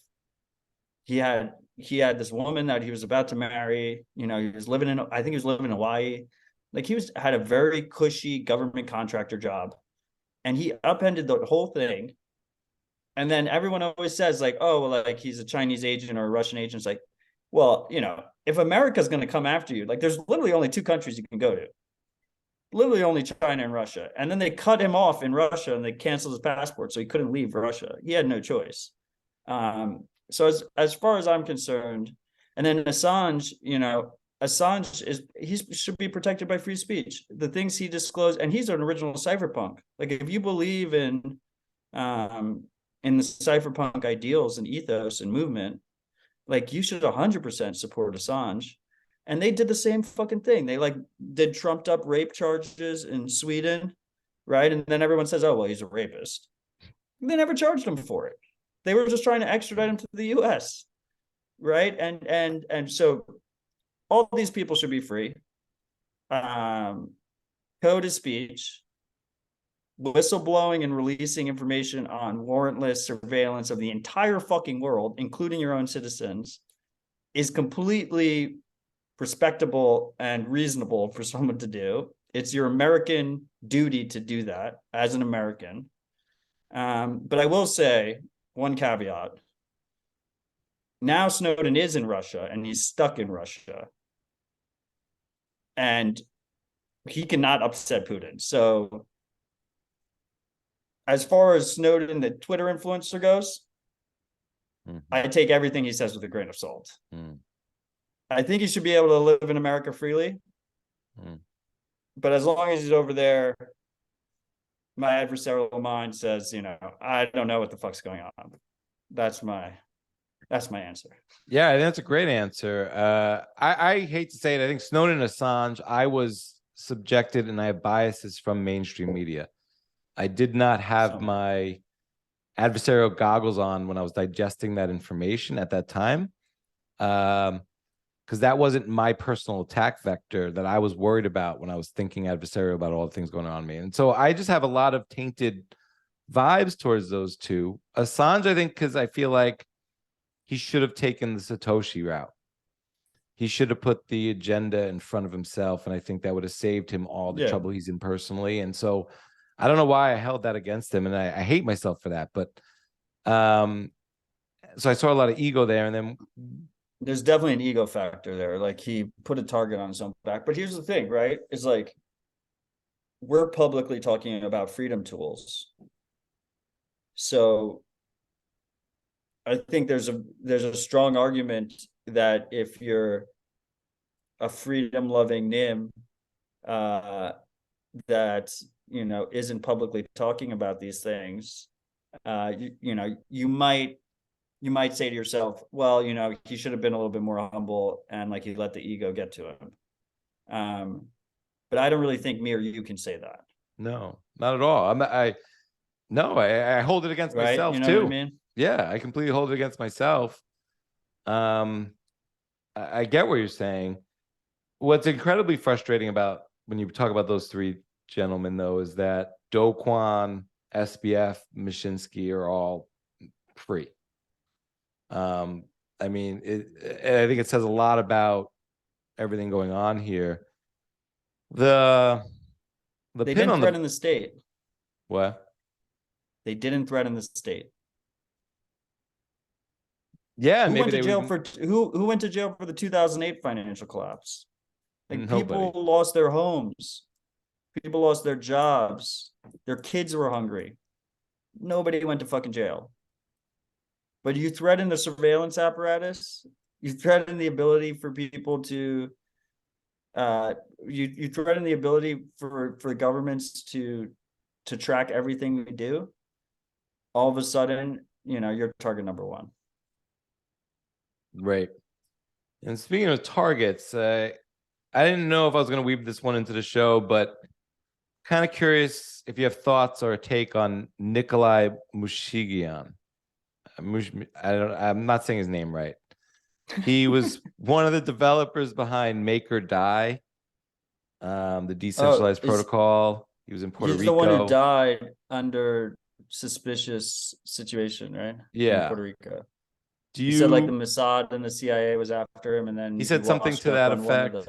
Yeah, and when he was found, he drowned on a beach in Puerto Rico, but it was at 9 a.m. outside of his house, and he was in his jeans and had his wallet on him. I'm not sure. But it was one of the beaches that was one of the deadliest wave beaches. So I was on Twitter and someone said that's not a deadly beach. That's calm. And I didn't do my own validation or verification there, and I'm not trusting, but it seems awfully suspicious. And the link, what I think is more interesting here than, I don't know if it's more, but the right word, but so you have this. I think stablecoins are. I'd love to hear your thoughts on stablecoins. I think they do have utility in developing countries that are dollarized and they're trying to get access, and for people moving things around. DAI supposedly was one of the more decentralized coins, but they had just signed some sort of deal, the community, with Coinbase to sort of centralize They the did that like a collateral. week after. They I think did a like week before after he died. It was I like think, right before. yeah. Yeah. And supposedly he was working on new technology, whatever. But I even saw a tweet today that someone called him like a Bitcoiner. I don't know if he had Bitcoin.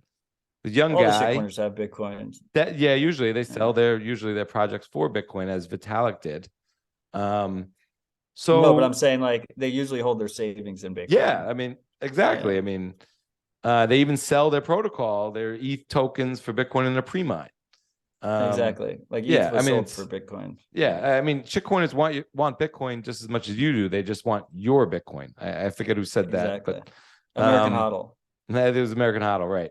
So do you like, and maybe to just further the question, what do you think of Tether and some certain Bitcoiners' affiliation with Tether? Stablecoins. Okay, well, first of all, I have not looked into that guy's death. I didn't even know he existed until he died. Yeah, me either. But it seems suspicious. There seems like there's something there. But these guys are worth a lot of money. You know, they're known entities. They're known figures. You know, you can't first of all, a lot of us lose our minds in bear markets as well, right? So paranoid tweets, you could kind of chalk it up to that. It could have been gang related kind of situation where someone's trying to steal money from him. It goes wrong, whatever. I'm not going to rule out any of those possibilities, but it fucking reeks, right? And of course, a quote unquote censorship resistant stablecoin would be a major threat to the powers that be. And it's very odd that they decided to then move a large portion of their treasury into Coinbase, which seems to defeat the whole purpose of a so-called decentralized stablecoin. And they were already kind of leaning that way because they back a lot of DAI with USDC, which is a completely cucked, decentralized, regulated, BlackRock funded, Goldman funded stablecoin. So I was already suspicious of the priorities. I didn't understand why they were going in that direction. Then the Coinbase stuff makes it even weirder to me. It seems incredibly short-sighted or malicious by the large holders, which are mostly venture funds and whatnot, and the founding team. And the venture funds are like very easy to pressure and whatnot. So yeah, that whole thing reeks. Who the fuck knows? We live in a post-truth world now, Cedric. You don't know what anything is real except for Bitcoin. It's the only thing that you know is real. But stablecoins, first of all, I always call them so-called stablecoins because they're only stable until they're not. They all rely on counterparty risk, right? So the normal model for a stablecoin is you have a single centralized trusted third party, a trusted custodian that is actually managing the assets that are supposedly backing the stablecoin to keep it at 1-to-1, a $1 value. DAI was a little bit different. It was supposed to be backed by ETH, and it was supposed to be done in like a smart contract way. So like people could lock up their ETH, they would get issued DAI, and you could see on chain the ETH. That model, they got rid of it really quickly, and they started backing it with the typical centralized stablecoin model, which then kind of bleeds into that. And they have this whole governance token, and the control of the governance token is like very centrally held. That's the maker token. It's very complicated, but mostly it's smoke and mirrors, and you can kind of just imagine it as one of the, for all intents and purposes, we can imagine it as one of these centralized stablecoins. Now, why does the centralized stablecoin exist? Tether was the first, right? Or Tether was the first in the post-Bitcoin era. We had the Liberty Dollar, Liberty Reserve, which did it before anyone else. And that was before Bitcoin existed, and the government just crushed them. They just fucking destroyed them. And that was like literally like, in our bank, we're holding the money, and we're going to give you this token without a blockchain, and you can move it around anywhere around the world, no KYC. US government crushed them. Tether comes out after Bitcoin. Why did it come out? It came out because Bitcoin companies, particularly exchanges, could not get banking relationships. They were cut out from banking relationships. These exchanges needed US dollar pair. They were all trading in Bitcoin pairs. You had all these shit coins and you were trying to trade them, and everyone had to use Bitcoin as the reserve asset of the space. And these exchanges needed a US dollar and they couldn't get banking relationships. So what Bitfinex did was the guys behind Bitfinex started Tether, and it was essentially a black market dollar. It literally was created because the US government wouldn't allow access to real dollars. So they came up with Tether. Then as it got bigger and bigger, it morphed. And exchanges continue to use it. They're a significant portion of the volume, but also people around the world that also are in a similar situation as Bitcoin businesses were in, where they can't access US dollars, are using it to access US dollars. So it actually has a very clear value prop. And that value prop is people around the world that want US dollars, but are cut out of the US financial system because of our regulatory compliance regime, have access to Tether, and they can transfer it around the world. Now, that's what people miss, because they think like USDC is a competitor to Tether, or Paxos. They're not competitors to Tether because they're run by regulated entities in America. At will, they can freeze assets at will. We saw with the Tornado Cash situation. The Tornado Cash situation, as soon as it came out, USDC just froze any USDC that was related to Tornado Cash. Like that. Blog post released, the smart contracts sanctioned, boom, frozen. It's impossible to self-custody a centralized token because of the counterparty risk. Even if you're holding it on your ledger, because Ledger supports these tokens, even if you're holding it on your ledger, they can just freeze it at the database level, right? So USDC and all these other stablecoins don't compete with Tether. Tether is the only black market dollar that exists. And as a result, not only do you have the centralized counterparty risk in that you have to trust Tether not to rug pull you, not to steal your money, not be doing fractional reserve and not actually having the Tether, not having US dollars or T-bills or whatever they have, or Bitcoin in the reserves. But you also have to hope that the US government doesn't actually shut them down. And props are where props are due. First of all, I've never held Tether. I don't like the risk profile for it. I can actually hold dollars in a bank account. That's my privilege. I have cash in my pocket. I have easy access to US dollars. To Tether's credit, they have not been stopped yet. And actually right now, this is the first time Tether's existed in a high interest rate climate. So they're actually making a shit ton of money, presumably because they have all this collateral that they're able to just like park in T-bills and equivalents and make 5%. So they're making billions of dollars a year, presumably, which should mean that they should survive longer, I would think.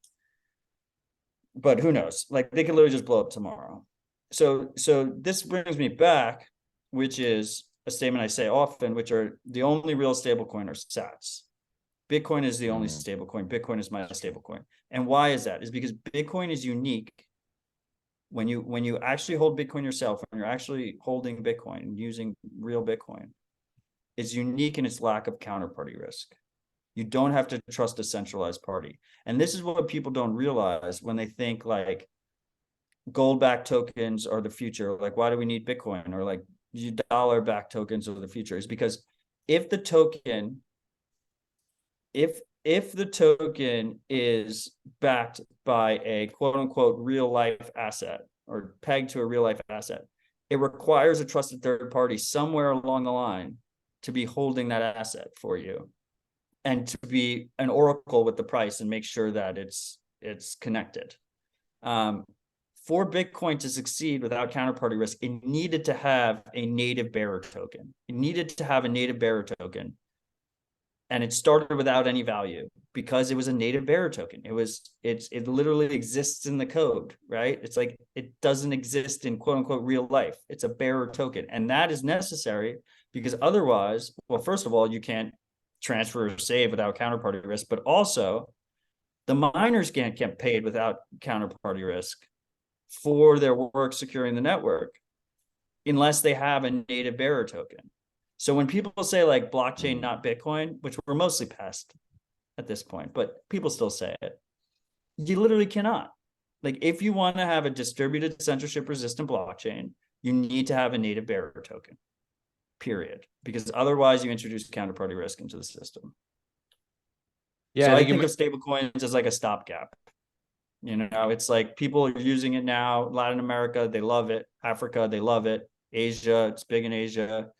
Like, it makes sense to me. But yeah, I think that goes with my like doomer optimism on the privacy side. Like, I think just what happens is all these stablecoins blow up, quote unquote stablecoins. They all blow up. And then people start to realize that the only thing that doesn't have counterparty risk is Bitcoin. I agree with everything you said there. And I think that Bitcoin is the only stable coin. I think it's a great point, because anything that is a stable coin is inherently pegged. There's going to be slippage, and it's some sort of better gamble that you're making on whatever it's pegged to. And what is the point of a stable coin? That makes no sense empirically. But it makes me think of Libra and Facecoin, because I think Facebook. I think Facebook's Achilles heel in the long run will be not rolling out Libra as a $1-to-$1 stable coin, and getting. I think that would have gotten a lot of support from the U.S. government to sort of monetarily colonize a lot of communities and other countries and jurisdictions.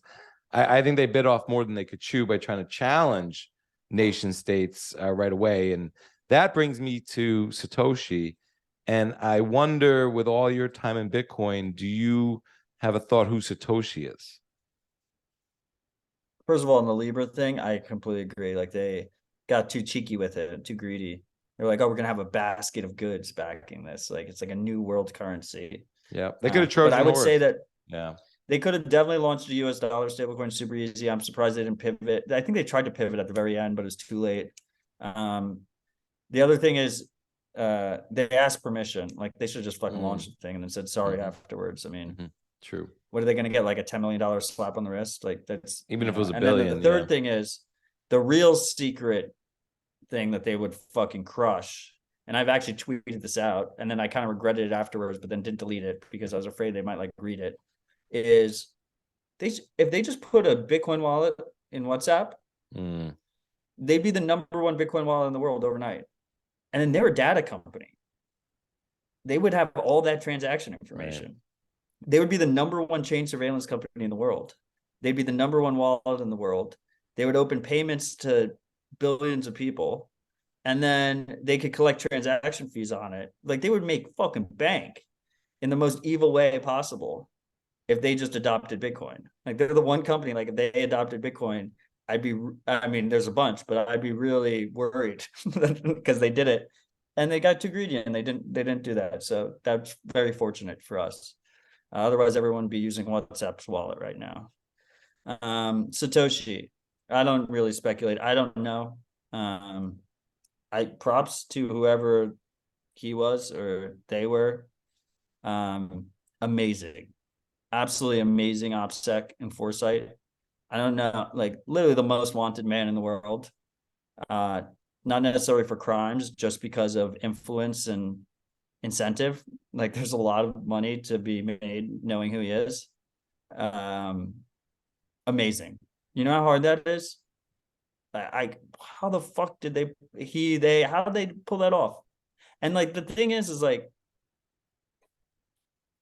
it's like a list of 40 people it could be. It's not like the Anon set is super high. It's like someone on the cypherpunk mailing list, basically. There wasn't that many of them. Pulled it off. Super impressive. Yeah. I am a betting man. You brought me back to back then, and it was like, in 10 years, what is it? It's even more than 13 years. Gonna keep your identity secret this whole time? Not a fucking chance. Well, there's a subset of tier 2 people, tier 1A, who could pull that off. I would think you're in that, maybe even tier A. I don't know, going forward. But I agree with you. one of the thought models that I can't wrap my head around though. We talk about how Bitcoin is a stable coin, stacking sats for survival. Price is not always important. But I do think about, Satoshi, and if he, she, or they created this thing or discovered this thing and wasn't able to reap the value for whatever reason, whether to save their own life or altruistic. But like I have kids and like I can't afford them everything I want to give them. And I don't think they should have everything they ever want. But like if I can't give them something, that's disappointing. A new bike for their birthday, to learn how to ride a bike, whatever it is, not a new bike, a bike, And if Satoshi wasn't able to share with his family, or his family wasn't well off, because of he had to protect his, she, or they, their anonymity, I think that'd just be so unfortunate. Not because of greed, just how much goodness and value they've created for the world. And so I can't contemplate Satoshi being alive in that regard. I don't know. But Certainly a theory. Yeah. I don't I think there's a good chance that Satoshi's dead. I think I it's know highly for a likely. fact it's not CSW. Yeah. If Satoshi ever wanted to reveal themselves, we would have a cryptographic signed message. I think there's a chance that the million Bitcoin that people claim Satoshi has, that those keys were destroyed. I think it's important for people to realize that this person had enough foresight to leave and to do it cleanly. Probably also has enough foresight to have another bag of Bitcoin. Like, just because that million Bitcoin doesn't mean that they don't have hundreds of millions of dollars worth of Bitcoin. I hope different so. addresses. Yeah, I don't. I really hope. I don't lose sleep at night wondering if Satoshi, got his worth out of Bitcoin. But it was definitely someone who was like very ideologically minded, and I hope Satoshi is alive today to see the movement grow and how strong it's become. Because it's, like I said, the single most powerful nonviolent tool we've ever seen in human history. So props to him for doing that. And I will just say one other thing. I don't prescribe to saying Satoshi is a female, because Satoshi wanted to be referred to as a male regardless. It's true. So I don't think there's any strong argument to call Satoshi female. I do say they, though, because it could have been a group of people. So once you go to the they, that's where there could be a female in the they. Yeah, there could be a female in the they. So I don't know if it was a single actor, pretty sure it was a man. Could be a 6 foot Mexican lady. And wanted to be called a man. Yeah, it could be. I agree with that. That wanted to be called a man. I respect that. I do respect that, and I understand that. I appreciate that. I had a thought there about Satoshi. Well, I think it's that I do hope Satoshi has a bag that we can't track, and Satoshi's enjoying his, her, they life, or whatever. I do agree. He refers to himself as a he. In tune of that though. So like, what about Elon Musk? And we put on our adversarial thinking. Definitely not Satoshi. No. That's not where I'm going with this. Completely changing, rabbit hole recap. Some people believe that. Subjects. No, I get that. I heard that. And I don't believe that. But moving on to Elon Musk and thinking adversarially, he just bought Twitter. And do you have concerns about, we mentioned WhatsApp. So maybe Twitter adds a payment function.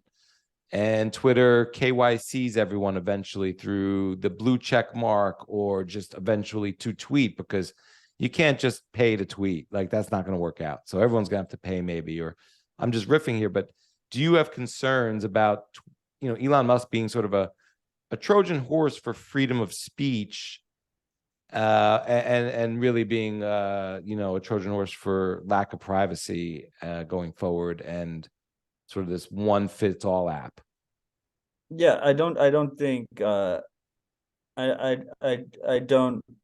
don't think Elon is a pro-privacy figure by any means. I think he's the opposite. I mean, look at the Tesla vehicles.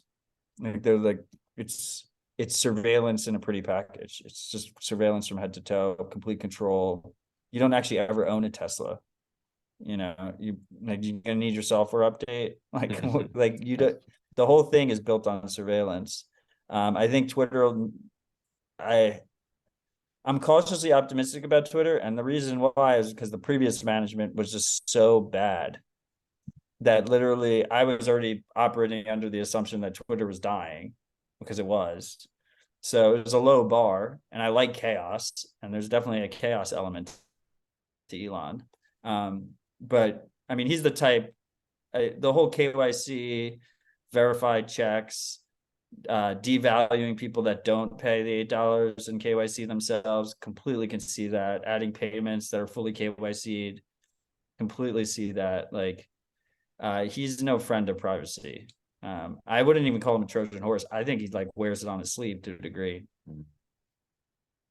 Fair enough. Yeah, especially if you add in Neuralink. Yeah, Neuralink is like some dystopian shit. Yeah. Yeah. Starlink is bittersweet for me because that shit is powerful. I wouldn't even say I'm cautiously optimistic he doesn't abuse that power. He probably will, but right now as it stands, like the fact that you can just get one of those satellites, and he has like the RV version where it's not like geo-locked, and just literally anywhere that Starlink has coverage, you can just open it up and have high-speed internet and communicate with the world, is extremely powerful. Like that is a freedom tool. That is a centralized freedom tool. But he deserves props on Starlink because it's not an easy, it doesn't seem like an easy, from start to finish, it wasn't like an easy right now it seems very easy to monetize because he's opening up whole areas that just don't have any competition. But when he first started to do it and was just like launching satellites and like people weren't really giving him permission, he was just kind of fucking doing it. That was like a massive money sink, and he went along with it. But I could see that being like VPNs prohibited, you know, spying all your shit.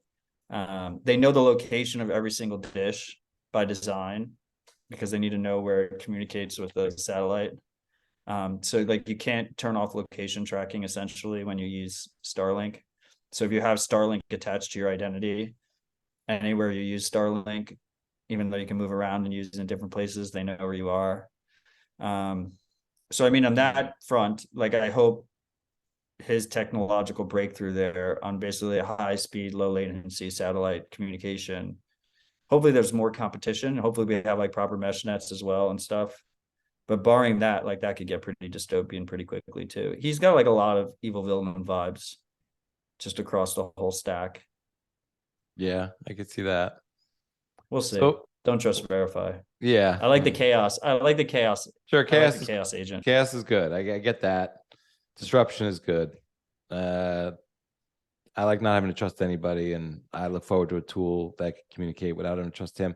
It's interesting you brought up the signal. It's like messages is not the attack vector. I think about my anonymity the most. I think it's around the financial stuff. But if you could orange pill anyone alive in the world, who would it be? This is what Daniel Prince asks. Yeah, yeah. But I think it's a good one to ask you. Yeah, I froze up when he asked me last time. And then his answer was great. And it's stuck in my head right now. His answer was Greta Thunberg. Oh, wow. Which I just felt like was out of left field. And it's actually like, I could, you know. I came up with, for Big Sean Harris, I came up with, because I asked him, I was inspired to say Michael Jordan. So I think he's still the sort of Teflon in American culture and global culture, and people super might accept it. People might accept it from him. I don't know if I'd give him that word, but I just think I that feel people like don't have ill will for him. His image is very high integrity image. Yes, no, that's very high. I mean, the Republicans don't buy sneakers, and even that might not have been him, but like the neutrality, I don't think bears integrity for me. In some ways it does, but in some ways, he never took a stand, maybe you could say. But I thought LeBron was taking a stand until China, so things can come 180 quick. But I thought he was like someone that could just reach people, and people wouldn't have negative connotation bias towards.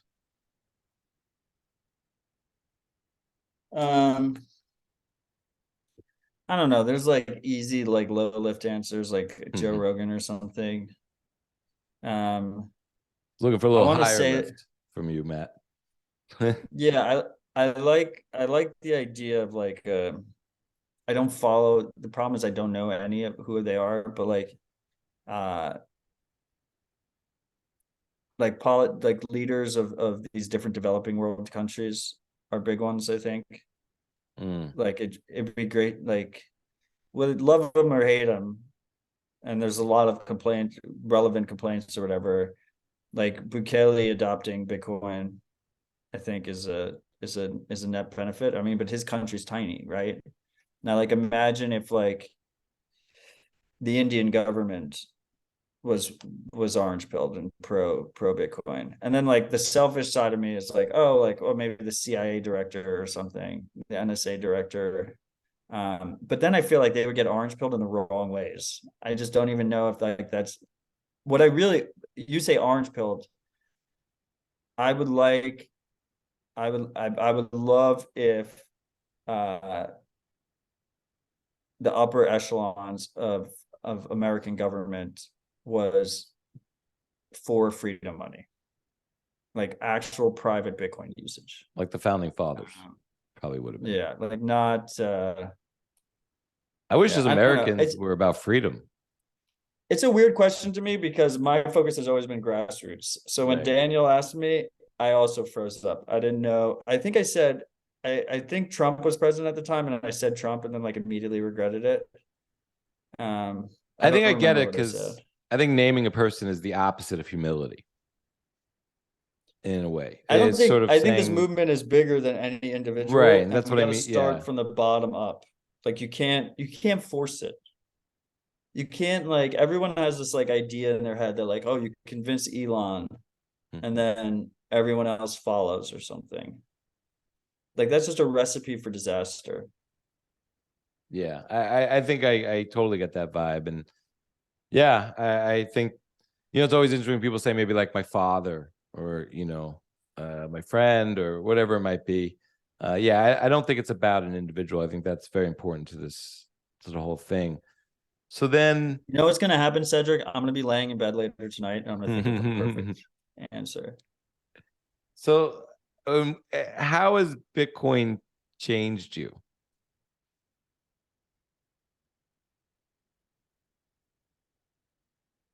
How has Bitcoin changed me? Bitcoin has made me extremely optimistic and hopeful.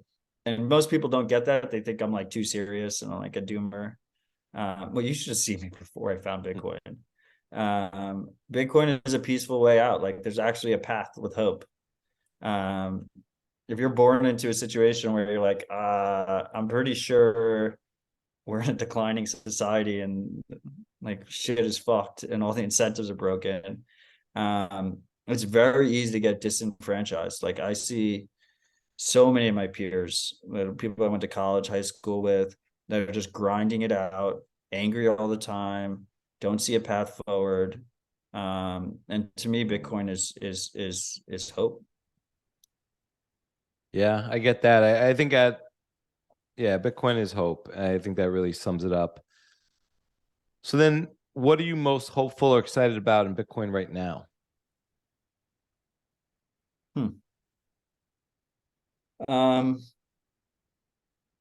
Grassroots Bitcoin adoption. We talked about orange pilling someone. Like my work with the activists is amazing. Activists around the world they realize that they understand the need. They already have the need. They've had the need their whole life. They just need to know that tool exists now. And they need the education around the tools so that they can actually use the thing. So that's extremely inspiring. I love working with activists. Grassroots Bitcoin adoption in general. 2020, everyone got locked in their governments, locked everyone up and told them not to go out and communicate with people. Well, at the same fucking time, local Bitcoin meetups around the world sprouted and grew bigger than they've ever been. We have local Bitcoin communities all around the world. There's no central command and control. They're all having private discussions that are off the record. They're talking to each other, they're supporting each other, they're building their local economy. It's extremely, extremely powerful. I've done work with ranchers. We have Bitcoin Park here in Nashville. It's purely focused on grassroots Bitcoin adoption.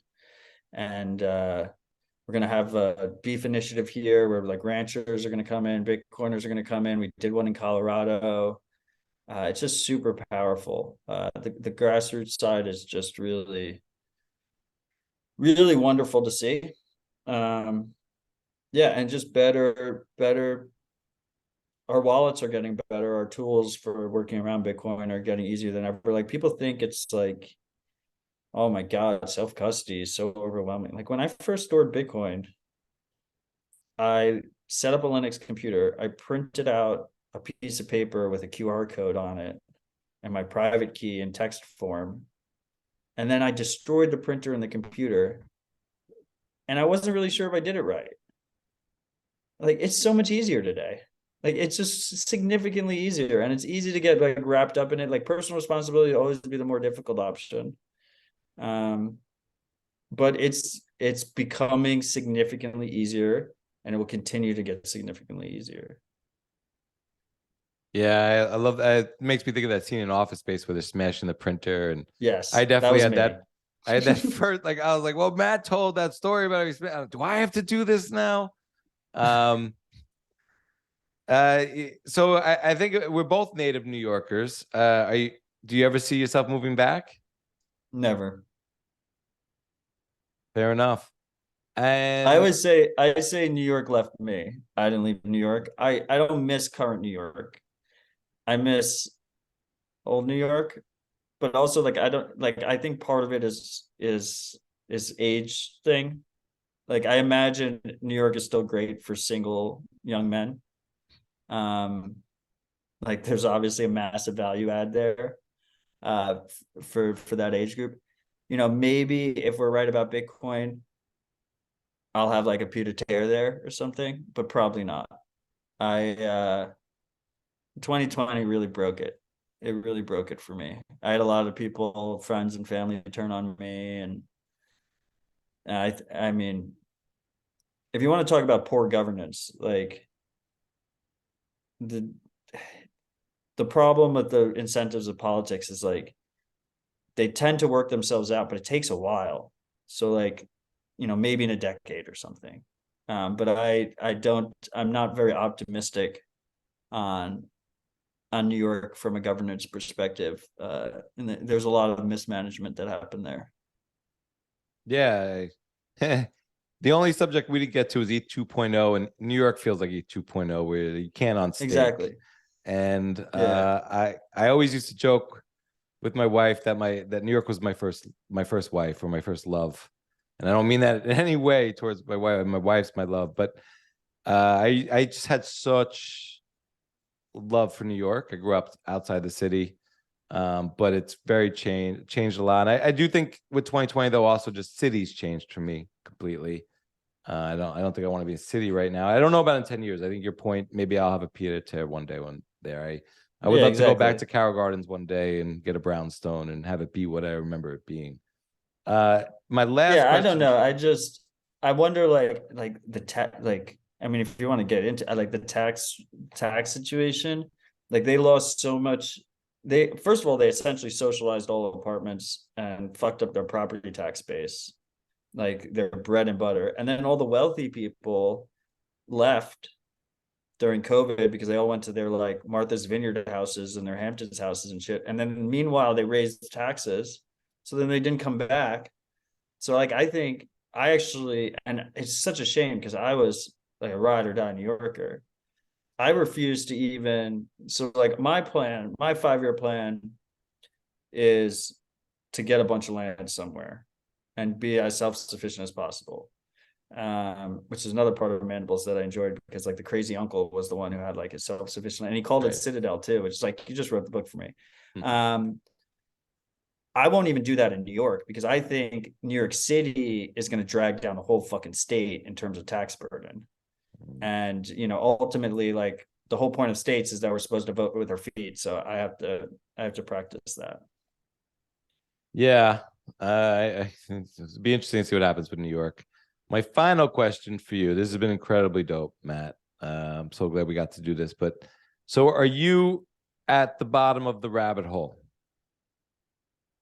It's impossible. It doesn't exist. Stay humble. Always. I still to this day have imposter syndrome. I will never call myself a Bitcoin. I don't think I'm a Bitcoin expert. I think we all need to just be humble enough to know we don't know everything, and just got to keep learning and keep improving our skills. Stay humble and stack sats. How long did you have to think about how to order that? For a while, I thought it was stack sats and stay humble. I know. So does Gary. Gary always says it's a boomer thing. It probably is. Gary always says stack sats, stay humble. Stay humble should be first.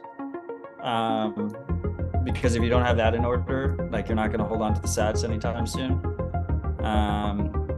If you go back on my Twitter history, like 2017 and shit, I would write like 8 tweet threads that would get no engagement, and they were essentially stay humble, stack sats. Like, as we said earlier, like, I don't like bullshit. I don't like wasting people's time. Like, I just distilled it all.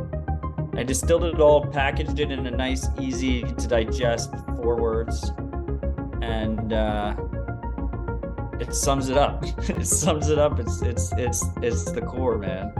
Yeah, no bullshit, no frills, kind of like you. So I've enjoyed this immensely. Thank you so much, Matt.